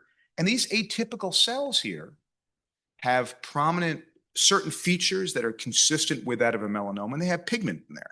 A lot of melanomas have brown pigment in them, or melanin. That's why they're brown. And so it looks like a melanoma, but did these stains, and this is the melanoma, and sure enough, it is a melanoma. So we're able to make the diagnosis of a melanoma, and the doctors are sure that that's what they're dealing with. And this was the cell block, and this is another way to do this, and you see the melanoma, and this is, it's in fact, it's a melanoma. Now, one of the reasons this is important, did you talk about, so they talked yesterday about Castle testing or prognostic testing. So in other words, is it class 1? Is it class 2? What's the likelihood of the outcome of the person with the lesion? And so what's really important is that you have a diagnosis. Sometimes if the lesion, you may not be sure, maybe we're not sure if it's melanoma or not melanoma. The testing that you do is prognostic. It'll tell you how you're going to do, but it doesn't tell you what it is. So if you had a metastasis and you sent it there, you might get a class 1 or class 2, even though it wasn't a melanoma. So we always, when they do the biopsy, they always send us a specimen to make sure it's in fact a melanoma, and then we know that this makes sense. Does that make sense? In other words, you want to confirm what the diagnosis is. So it is very, very important. And the case we just showed you was clearly a melanoma. But let me show you another case. This is a 61-year-old patient, and you see a lesion here around near the optic nerve. It's an elevated lesion. It's not as pigmented, but this could be a melanoma or it could be something else. And some of the findings that you see here you see some of this, some of the imaging findings could be either. Here you see this elevated lesion. Here's a retinal attachment. This A scan or some of the imaging findings are more consistent with the metastasis, but you got to be sure. And that's what we do. We want to be absolutely sure about all diagnoses we make. And so they did a biopsy, and you look at this, and the cells do look different. Trust me, I look at this all day. But the cells are atypical. And what happens here is that the cells were positive for cytokeratin, which tells us this is epithelial and not melanocytic. And as a result, we're actually able to do even more stains on it. And this stain, this TTF1, basically tells us that this is probably from the lung. And so our diagnosis was carcinoma consistent with metastasis, not melanoma, and consistent with suggestive of lung primary. So then they're able to go and look to see if this was actually from the lung. And that's very, very important. So on all of the cases that we do that they get sent, we usually get a small little bit of tissue, and we're able to confirm the diagnosis, whether it's melanocytic or not, whether it's something else. And rarely, I would say it's a very small, usually if they're worried and they're not sure, we both know. In other words, they'll say, listen, we're not sure. The ones that are usually melanoma are melanoma. I would say it's incredibly rare where the clinician thinks if they're sure of something that it's not that. But it's very, very helpful because there's a small number of patients, I would maybe 5–10%, where we're not sure which one it is, and that's very helpful. And we're fortunate to be able to have that here. Okay, so that's about cytology and confirmatory diagnosis. The next question is what happens after an eye gets removed or nucleated? Now I'm going to show you some pictures. If this is too much, please let me know. I mean, you can close your eyes, but I will go through the whole process of what we do because as I said, the eye gets removed, gets sent to pathology, and you don't really know what happens. So let me go through this. So in a nucleation or an eye removal, eyes are sent and they're placed into formalin or fixative. What formalin is, you've all probably heard of formaldehyde or formalin or something like that. What that is if we don't put an eye into formalin, the eye will degrade. Like if you have a piece of fruit and you left it out, it'll rot. The same thing will happen with tissue. And so once it's placed in formalin, it's basically a permanent fixative. It fixes the material. It stays stable, and it will kind of freezes in time, if you will. There's molecular, I'm not going to go into the biomolecular, exactly what happens, but that's essentially what happens. So when the eye comes in, we look at it, we make sure that it's well labeled, and we do photography. We photograph the case, and then we look at it, and we have to look very carefully to see where the lesion is, because the two questions that the clinician wants are A, what is it? Describe and is it out? They want to make sure that there was nothing left behind. It's very simple. What is it and what is it and is it out? Okay, are there positive margins? And so what happens is we look at this under a grossing microscope, we protective eyewear, we measure this thing because the size of the melanoma, there's a number of pieces of information that deal with prognosis, which I'm sure they talked about yesterday, and that's my job. My job as a pathologist is to give them all the information that they need. Number one, we've already told them what it is, but now we got to make sure they get all the information, they can decide how to treat and to go going forward.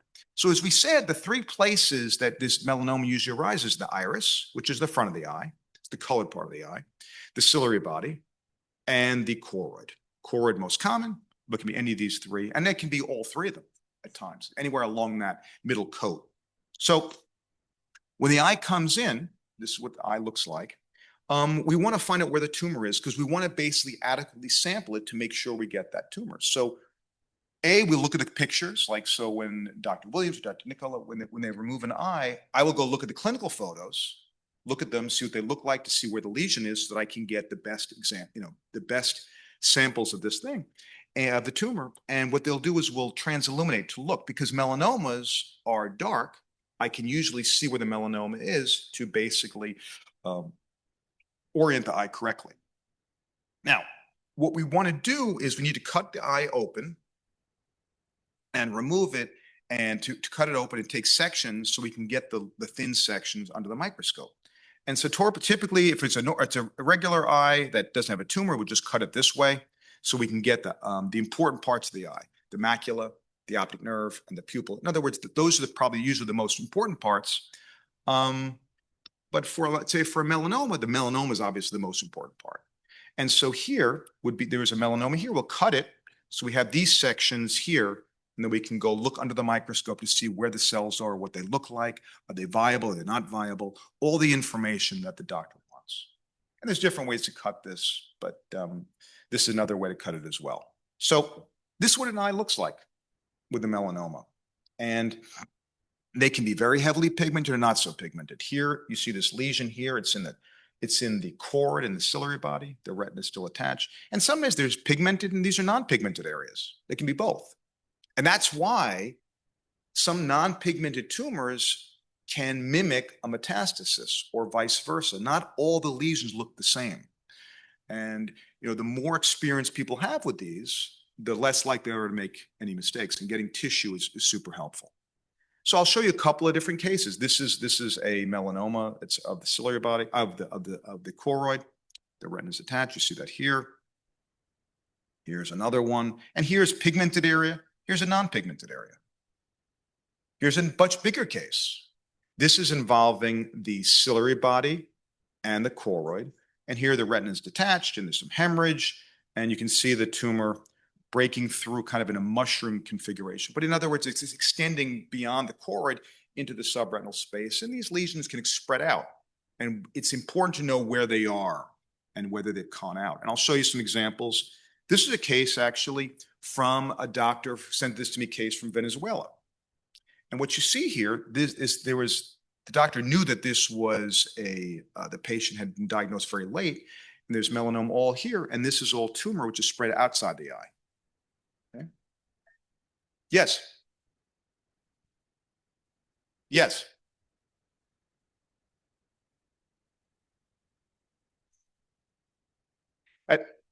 It's a great kit. It's a great question. I mean, this has obviously been around for a while, but there's different growth rates for the tumors to grow. In this case, this has clearly been around for a while. I would say clearly months. I don't think this is, days or weeks. This is months to year, but it's probably been around for a while. But it depends upon the cells are variably proliferative. They can grow at different rates. So you can't always tell by looking at it and say this was around for X amount of time. Yeah, sure. So here's you spread, and here's an area where there is some spread locally. This is a local spread that's out of the sclera here. And that's the same lesion here. It's inside the eye, it's out of the eye. And here's a very quick example. Here you see a little area here, of a small little area what's gone outside the sclera. But we look very carefully because it's important to be able to demonstrate where the tumor has gone. because the doctors need to know that. And my job is to work for the doctors and let them know. Now, I'm sure yesterday we talked about the two ways melanoma spreads is through the sclera and outside, and it can also go to the liver. It tends to go to the liver out through the veins, and this is an example of tumor extending out through the vortex veins, goes through this, and it can go to the liver. And this is an example of a normal vortex vein, and then tumor involved in the liver. Tumor involved in the vortex vein, which may go to the liver as possible. So after we cut the eye, the tissue is then placed into this machine where it's fixed, where it's processed overnight. Goes through a bunch of different cycles, and we put this in. We usually put this in at 4 o'clock in the evening, and it's usually done by the morning. And in the morning we take the tissue, and it's embedded. It's basically all of the fluid, lipid is all leached out of the tissue, and basically it's embedded with paraffin, like wax, candle wax. And this is what this thing looks like. So that eye, which I kind of showed you before, that here's the tumor, and this is the eye embedded in wax, and it gets placed on it's a cassette. Okay. The cassette is just this block of paraffin wax. And then our technician will then cut very, very thin sections, like tissue paper. It's about 6 microns, which is very, very thin. You can almost see through it. And we put these on slides, like you see here. It's on a slide, but there's no color to them. Then we stain them. We stain them with different stains. We talked about the immunohistochemical stains before. We stain them so we can see what there's going on there. And then we cover slip them, put a little cover slip on, and this is, you see the cover slips over here. We cover slip them, and then we have slides, and these are slides with different stains on them. So we can actually look under the microscope and make a diagnosis, and to be sure that's what we're looking at, and to characterize what's going on. Now, some of the things that are important are, what is the composition? What are the cell types?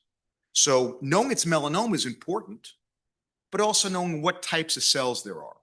And there's 2 basic types of cells, spindle cells and epithelioid cells. The names, again, are not that important. But the spindle cells typically have a better prognosis, and the epithelioid cells typically have a worse prognosis. And the amount of cells that we have of each type are important. The amount of cells that we have of each type are important. So this is a schematic of what these things look like, but I'll show you what it looks like under the microscope. These are spindle cells. These are spindle A cells, and there's also spindle B cells. Again, it's not that important. I mean, a lot of times these cells are very, very pigmented. You can't see this stuff very well. So we use a bleach, which bleaches out the pigment, and you can see the cells a little bit better. So there's, the devil's in the details. There's a lot here. I'm not going to turn you into a pathologist in half an hour, but we'll kind of go through some basic principles of what we're doing. You want to be able to see the cells, you can make a diagnosis. And those are, the spindle cells are a little bit better prognosis. And these over here are epithelioid cells, which are usually bigger. There's more cytoplasm. The nuclei are a little bigger. They're usually more bigger cells that have a little bit more pleomorphic, or look a little bit different. And what actually happens is we classify the melanomas as being either spindle cell, epithelioid cell, or mixed. So how do we make that? How do we make the classification? If they're more than 90% spindle, if they're more than 90% spindle cell, they're spindle cell. More than 90% epithelioid, they're epithelioid. But if they are in between, they're mixed. The vast majority of cases, I would probably say 90%, 95% are mixed. But there can be spindle or there can be epithelioid. So the best ones to get, if you're looking at this, would be a spindle cell melanoma. Next would be mixed. Next would be epithelioid. But just so you know, so if you look at a report, it'll make sense as to what the rationale is behind this. You get these reports, and without an explanation, it's very difficult to understand what's happening. So here you see the melanoma, and here you see these epithelioid cells. And these cells we can characterize. This is what they look like. These are the spindle cells. They're kind of more spindly. The epithelioid cells are usually round and look morphologically different. And what they look like, really as a pathologist, what we're doing is we're looking at cells and trying to predict how they're going to behave. Now, that is all done predicated upon studies. So, lots and lots of studies are done. You look at the spindle cells, you look at the epithelioid cells, you find out how people do. So then, after doing all this work, you can then look at the cells and say, it's more than likely this is going to happen or that's going to happen. It gives the doctors the information they need to go ahead and to treat them. And again, this is some of the immunohistochemistry to basically, is to demonstrate what we're looking for. Now, this I'll go through very quickly. There's other different things you can do with a tissue to help, in addition to the spindle cell and the epithelioid cells, to make prognostic features as to how someone's going to do. And there's something called these vascular patterns. What they are these are vascular mimicry patterns to see how complicated the blood vessels are in the tumor, to give you an idea what the likelihood of the prognosis. And so basically what happens is the more complicated the vascular patterns, here you see these loops, these lots and lots of loops together. I mean, you can have straights, you can have arcs, loops. When you have lots of loops together, the more complicated the pattern, the more likely they are to be to behave like the epithelioid cells and not to behave as well. Now, how does a tumor leave the eye? Number one, it can go out through channels. It can go out through the nerve.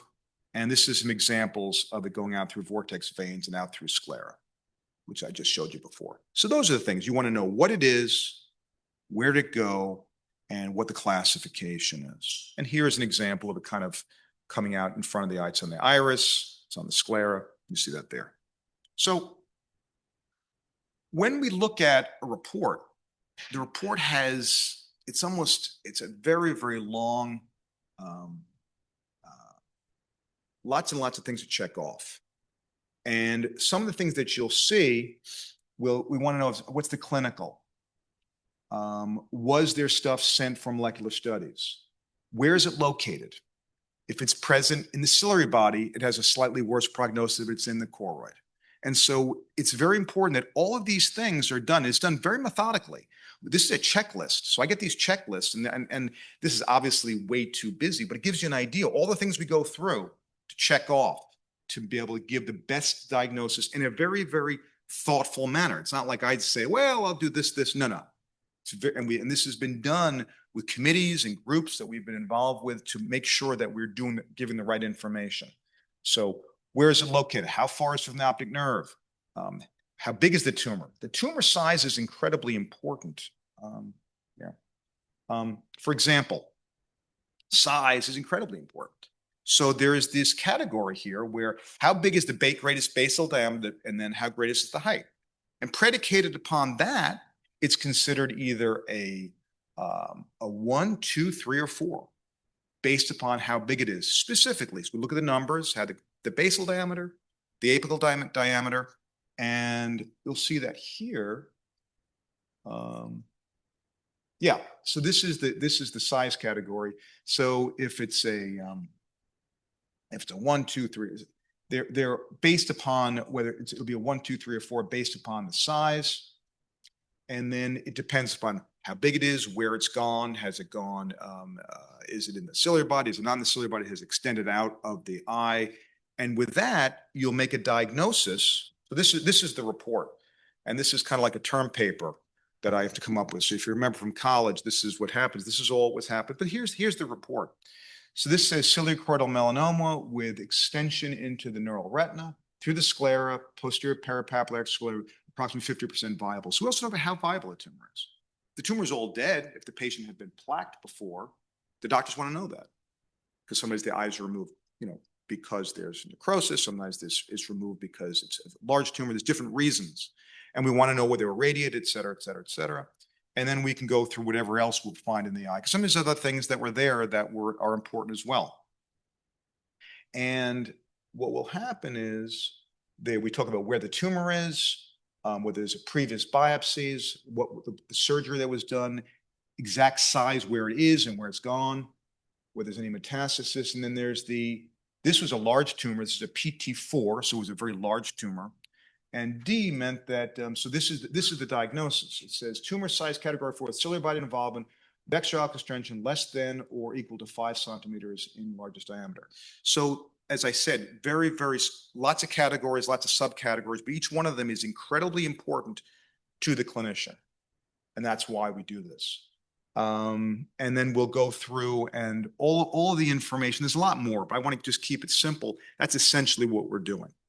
So in summary, and I'm open for questions, is what our job is to give you an idea of what we're doing from pathology, from the patient to the report. And the histopathology and evaluation is critical in diagnosing and staging, which may be important guiding medical management. This is a book that was written about 20 years ago. It's called Guiding the Surgeon's Hand, about pathology in general. And essentially, that's what the pathologist does. He or she is working to look at tissue and help the surgeon have as much information, decide what he or she needs to do. It's really it's the surgeon's hand. Actually, I would say it's more right now the medical oncologist. What chemotherapy, what medical treatments do we have? And so this has changed. This book's probably from, I think it's 25 years ago. Now I'd say the surgeon and the oncologist hand in terms of how we deal with this, because things have changed tremendously over the last 5, 10, 20 years. And I think that what's important about this is that we have all these tissues. Future treatment strategies will hopefully arise from histopathologic and molecular evaluation. I'm sure that was discussed today and yesterday to talk all about this. So with that, I want to thank you. And this is, just so you know, we've been here a long time. The laboratory started in '62. I've been here since 2000, so I've been here 25 years. And I'm only really the second person to run the laboratory. And these young women, she is actually the youngest person in the lab. She was hired in 1995. She was hired by the first director, Vic Curtin, and Magdalene Rivas. She's a youngster. She's only been here with us since 2002. But we've been here a long time, and having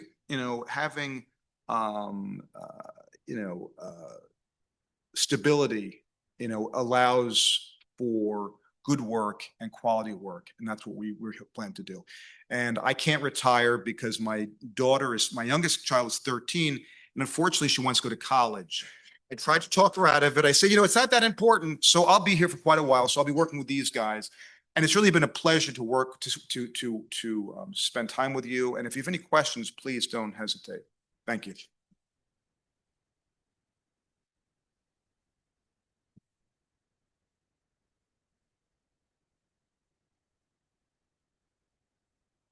Yep. After ocular melanoma, that does not require biopsy or pathology diagnosis, or will that be changed? It's a great question. I think it depends who you ask. I mean, I think that it's for a lesion that's obviously melanoma, I would say that the necessity is very small. I would say that in general, when they're doing Castle, like some of these genetic prognostic testing, we always get some, when they take some tissue, they always send some for cytopathology to be sure. And I don't know I can't tell you the number. Mara, maybe you can comment. The numbers for misdiagnosis extraordinarily small.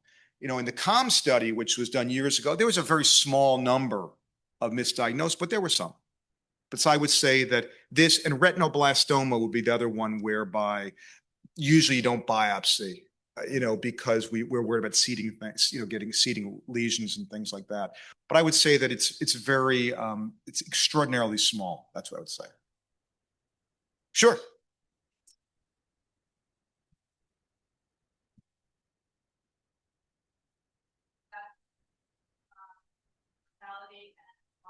Yeah.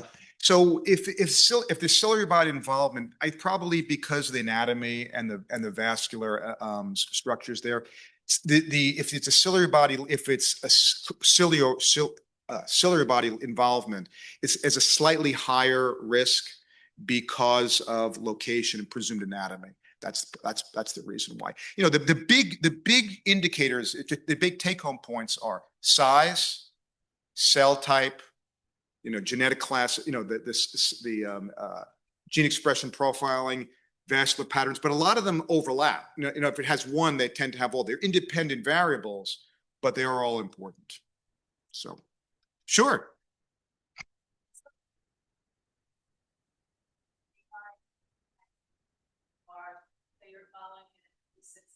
Yep. Is there an average size that you see it then all of a sudden it changes from 2 millimeters thickness, does it go way up to 10, or is there like a ballpark? I mean, usually what'll happen is there's a whole bunch of things which I'm sure they talked about, which is, you worry about fluid, orange pigment, a lot of these things. But if there is growth, the concern would always be, is there conversion? And typically what will often happen is they may do a biopsy. I didn't go into a lot of the nuances. There may be a sampling issue because presumably what happened was a part of this was a nevus, and it's likely that this is transforming to melanoma. Well, when you stick a needle and you get some cells, you could have got the nevus part or the melanoma part. So there's always the issue about sampling. That's another issue. But what will happen is they'll usually do a biopsy. I will confirm that it is melanocytic, and then the gene expression profiling can also be helpful in terms of determining what it is. But if the lesion goes from being very small and there's growth and there's a number of parameters, in all likelihood it's a melanoma that you're going to deal with it as such. But again, I would defer to my learned colleagues. Okay. Thank you.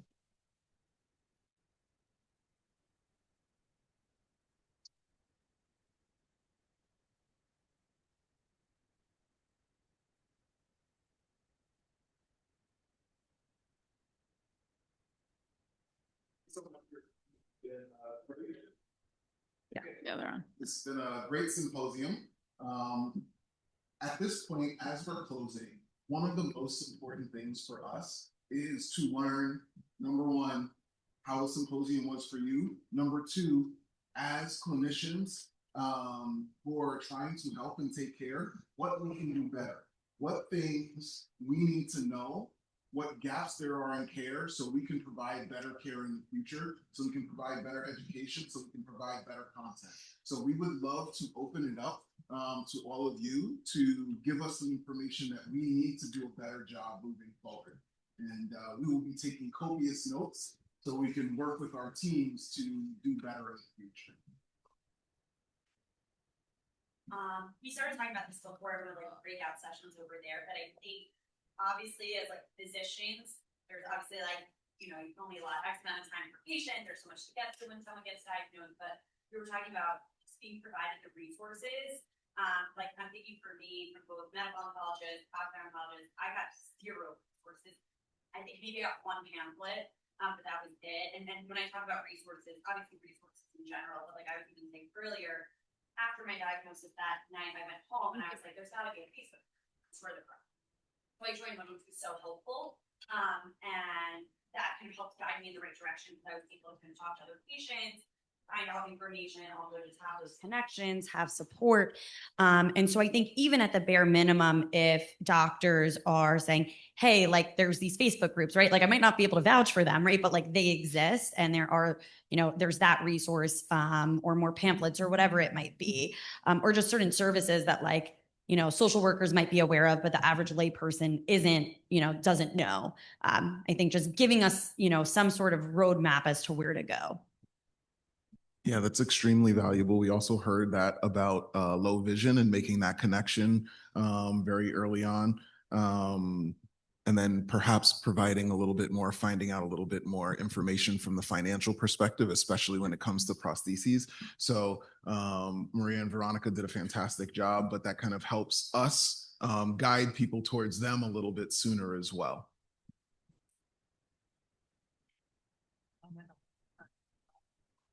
We'll go Tara and then John. I think for myself, when Dr. McKean told me about the symposium, to be honest, I did not even know what the word meant. I had to Google it. But after hearing from everyone and all of us, I think for myself personally, the best thing y'all can do for us is to take care of yourselves, to turn around what I have learned and for you to use that as an example for your life, because you're going to perform the best for us when you're healthy yourself in every way, mentally, physically, spiritually, and emotionally. We're not particularly good at that, so. Well, that's something else. Thank you. It was fabulous. I loved hearing from all of you and interacting with some of you. So I look forward to more of these. Just two piggybacks on what's been said already. Number one, continue with the resources. I often hear do not utilize Dr. Google, and yet everyone does. And now Dr. AI is going to be a lot more helpful. However, if the physicians can be our Dr. Google first and foremost, or provide us with some known resources that they are good with or they trust, that's very, very helpful. And secondarily, this is going to sound totally ironic coming from me, but please take time to look at the patient, interact. So many times that I could feel it with my ears when a doctor that I'm trying to interact with is spending so much time interacting with their computer. I hear the tap, tap, tap of the keyboard, which means they are not as much paying attention to me. I'm not accusing anyone. It's just what I hear, and it can be a little bit off-putting for a patient. But by and large, this weekend, no one off-put us, or at least not me, and it was just fabulous. Thank you.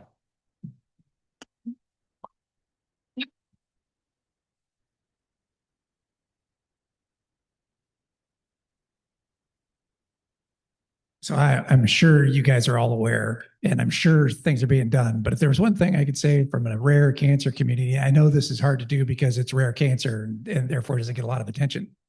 And this is probably an MRF / ocular melanoma centers kind of a question or thought is probably the better way to put it.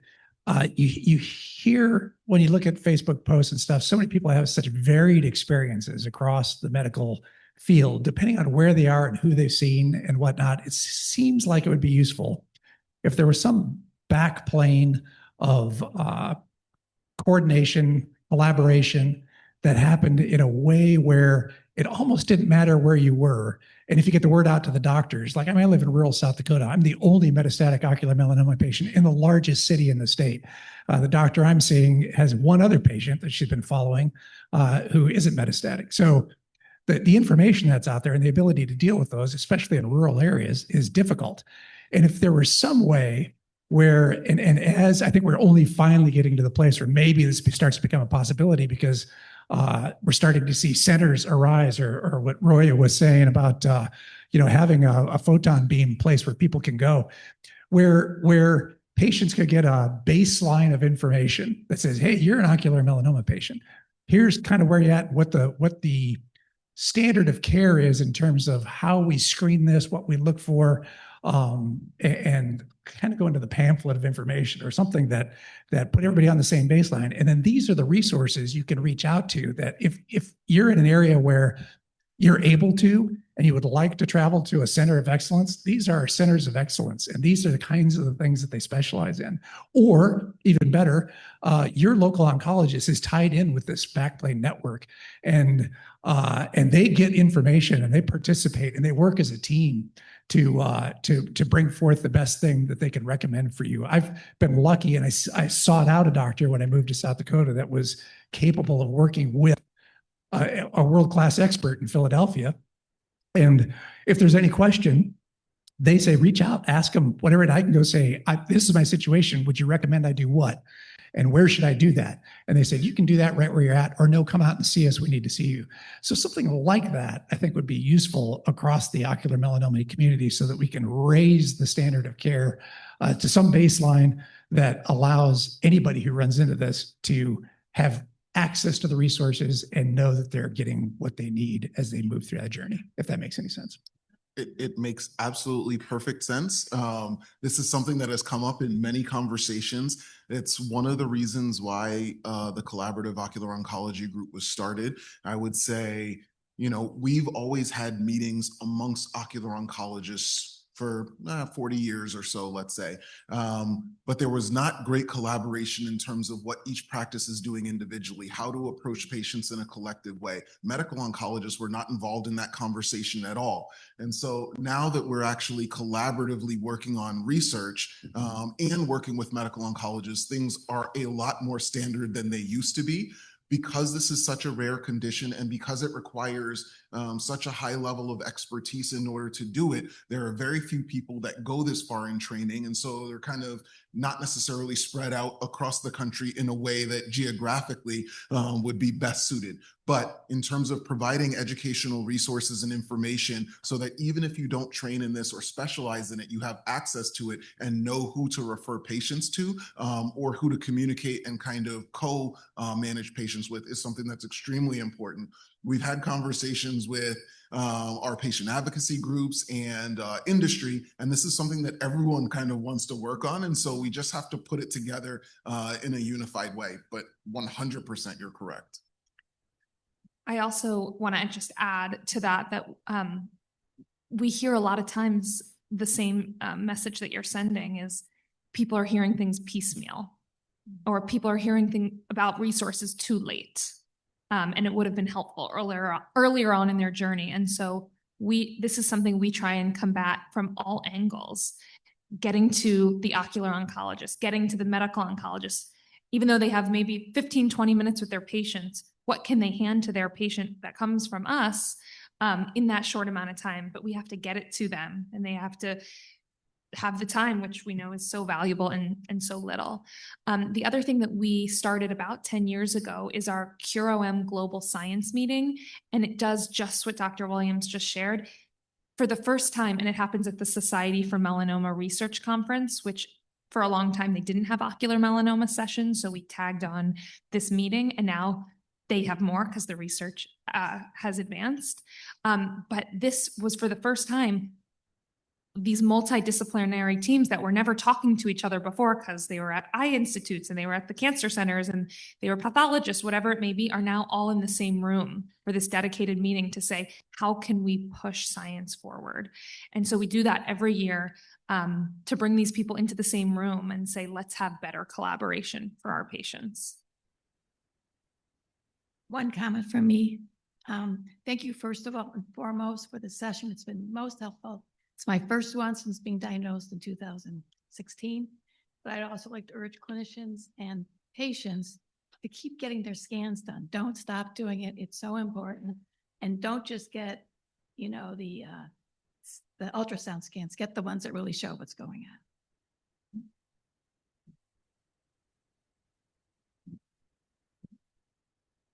on. Dr. Williams, you've repeated this message, as many of the panelists have, thanking us for coming and telling our story as patients and caregivers. And honestly, I heard that in Boston 2 years ago, and I honestly thought, well, maybe they're just being polite. But I heard it again in Cleveland. I've heard it again here. I've become convinced it's genuine, it's heartfelt, and that's my comment. But my observation is there's 20 plus patients in the room today, and another half, maybe another 10 or so who are caregivers.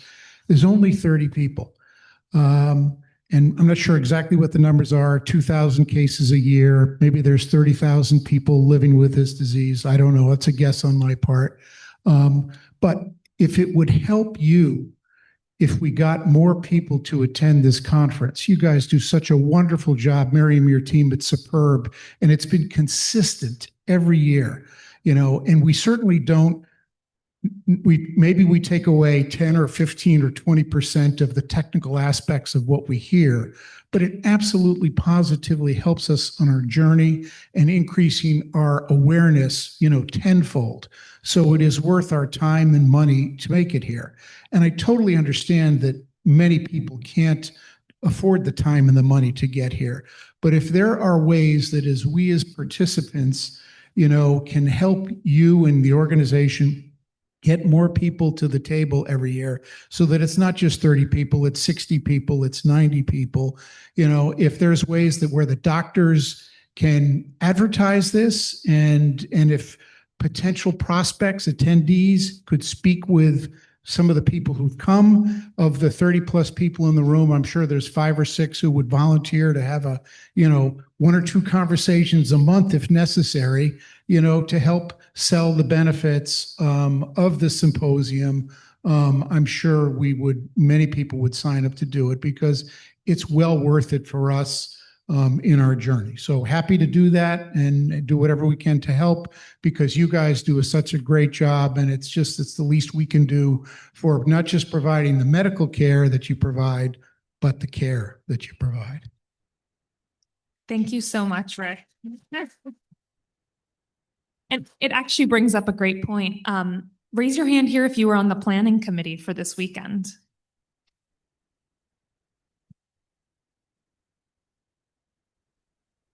So we offer this opportunity because we want your voices, because you help make this weekend possible. So in your surveys that you'll fill out today and online, if you'd rather, we ask, do you want to be part of our planning committee for next year? Because these are the conversations that we have. How can we get more people in the room and make an impact on their lives and provide that community and education? Because we want more people to have the same type of experience that you all are having. And it's worth it for me if there was only one of you in this room. But I'm so happy to see that year after year, our numbers are growing. And we want to make the biggest impact that we can, and that's our goal. So I will take you up on that in joining me. So just in quick response, we've heard a lot about the resources that we need to get to patients in general. This is included in the kind of resources that we need to be giving to all of our patients early on. I know that at diagnosis, it can be an overwhelming time. And so maybe that's not when all of the information gets put out, or maybe it does get put out then, but then we follow up with additional information. Number 2, on our part, what we can also do better is at our scientific meetings, when we're talking to each other, actually bring this up so that we're all aware of the importance of this. Like I said, I had gone through all of my training, and it wasn't until I came to the meeting in Tampa that I heard this, and I was like, wow, this is a completely different perspective. I can't believe that I thought I was educated in this without hearing a huge portion of what I needed to understand about taking care of this disease process, because I was thinking about it as a disease process as opposed to the patients who are navigating this, right? So if you're not exposed to that, you don't hear it. So that's what we need to do. And then I would ask for all of you, if you're on social media, if you have interactions, engagement, talk about this. I've had a number of conversations with some of my patients who are like, it sounds like a fantastic idea. However, for me to talk about something like this, for me to listen to this, it's going to be such an emotional experience that I don't think that I want to do it. And so hearing it from me is a way different thing than hearing it from you. And so putting that information out there, I think, will also be really valuable. And just to add on the testimonials that you all gave, and Hazel and her team today have been taking videos, and our hope in doing that is to be able to share with others what this really feels like here. I think we can talk endlessly and encourage people to come here, but it's daunting. It's daunting to step into a space if you don't know anybody, or even just stepping into a space where you're going to be flooded with information. That's scary. But as you all have expressed, there's so much hope in this room, and there's community. And even yesterday in our caregiver group, the word safety came up. And I think that speaks to the profound impact of these spaces. And I think, to your point, how can we get everybody in this room? And I think our video and your voices, I think, will help to continue to motivate people to be here. So that's just also an extension, and thanks to you all for your willingness to share your story and to, be here and be open and vulnerable. And we're just endlessly grateful to all of you. So thank you.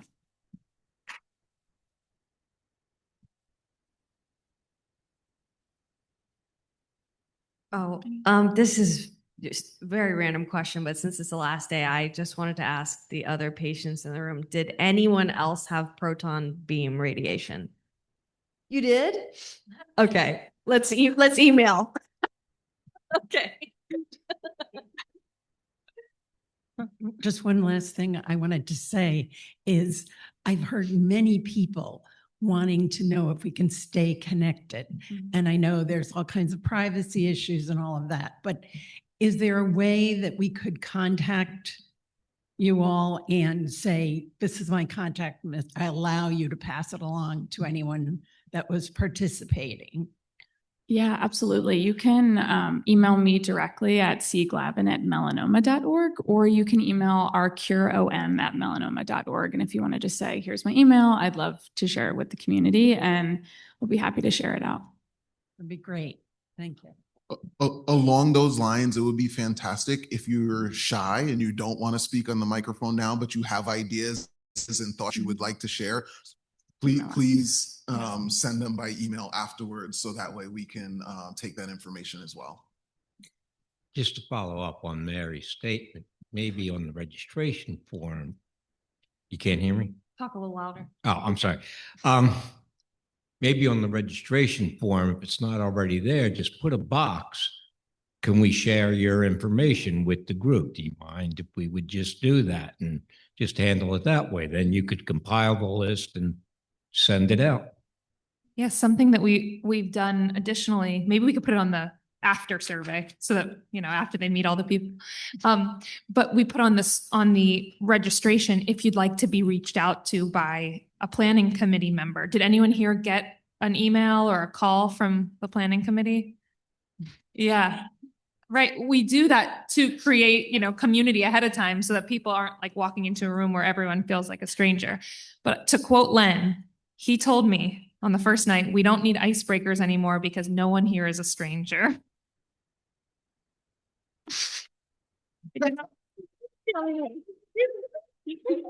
We'll keep doing the icebreakers, don't worry. Okay, so it looks like that is it. We want to thank you all. Just a quick logistic. There is lunch outside for you in to-go boxes. So feel free, there is a vegetarian option. So if you are vegetarian, make sure you grab those. The first shuttle back to the hotel will be at 12:55. In 10 minutes. When's the shuttle? And the second shuttle will be 1:10. And then we're going to head back to the hotel, and the bus to the baseball game, we still have tickets available if you want to come, is at 1:45. Okay. Thank you all. Thank you all so much.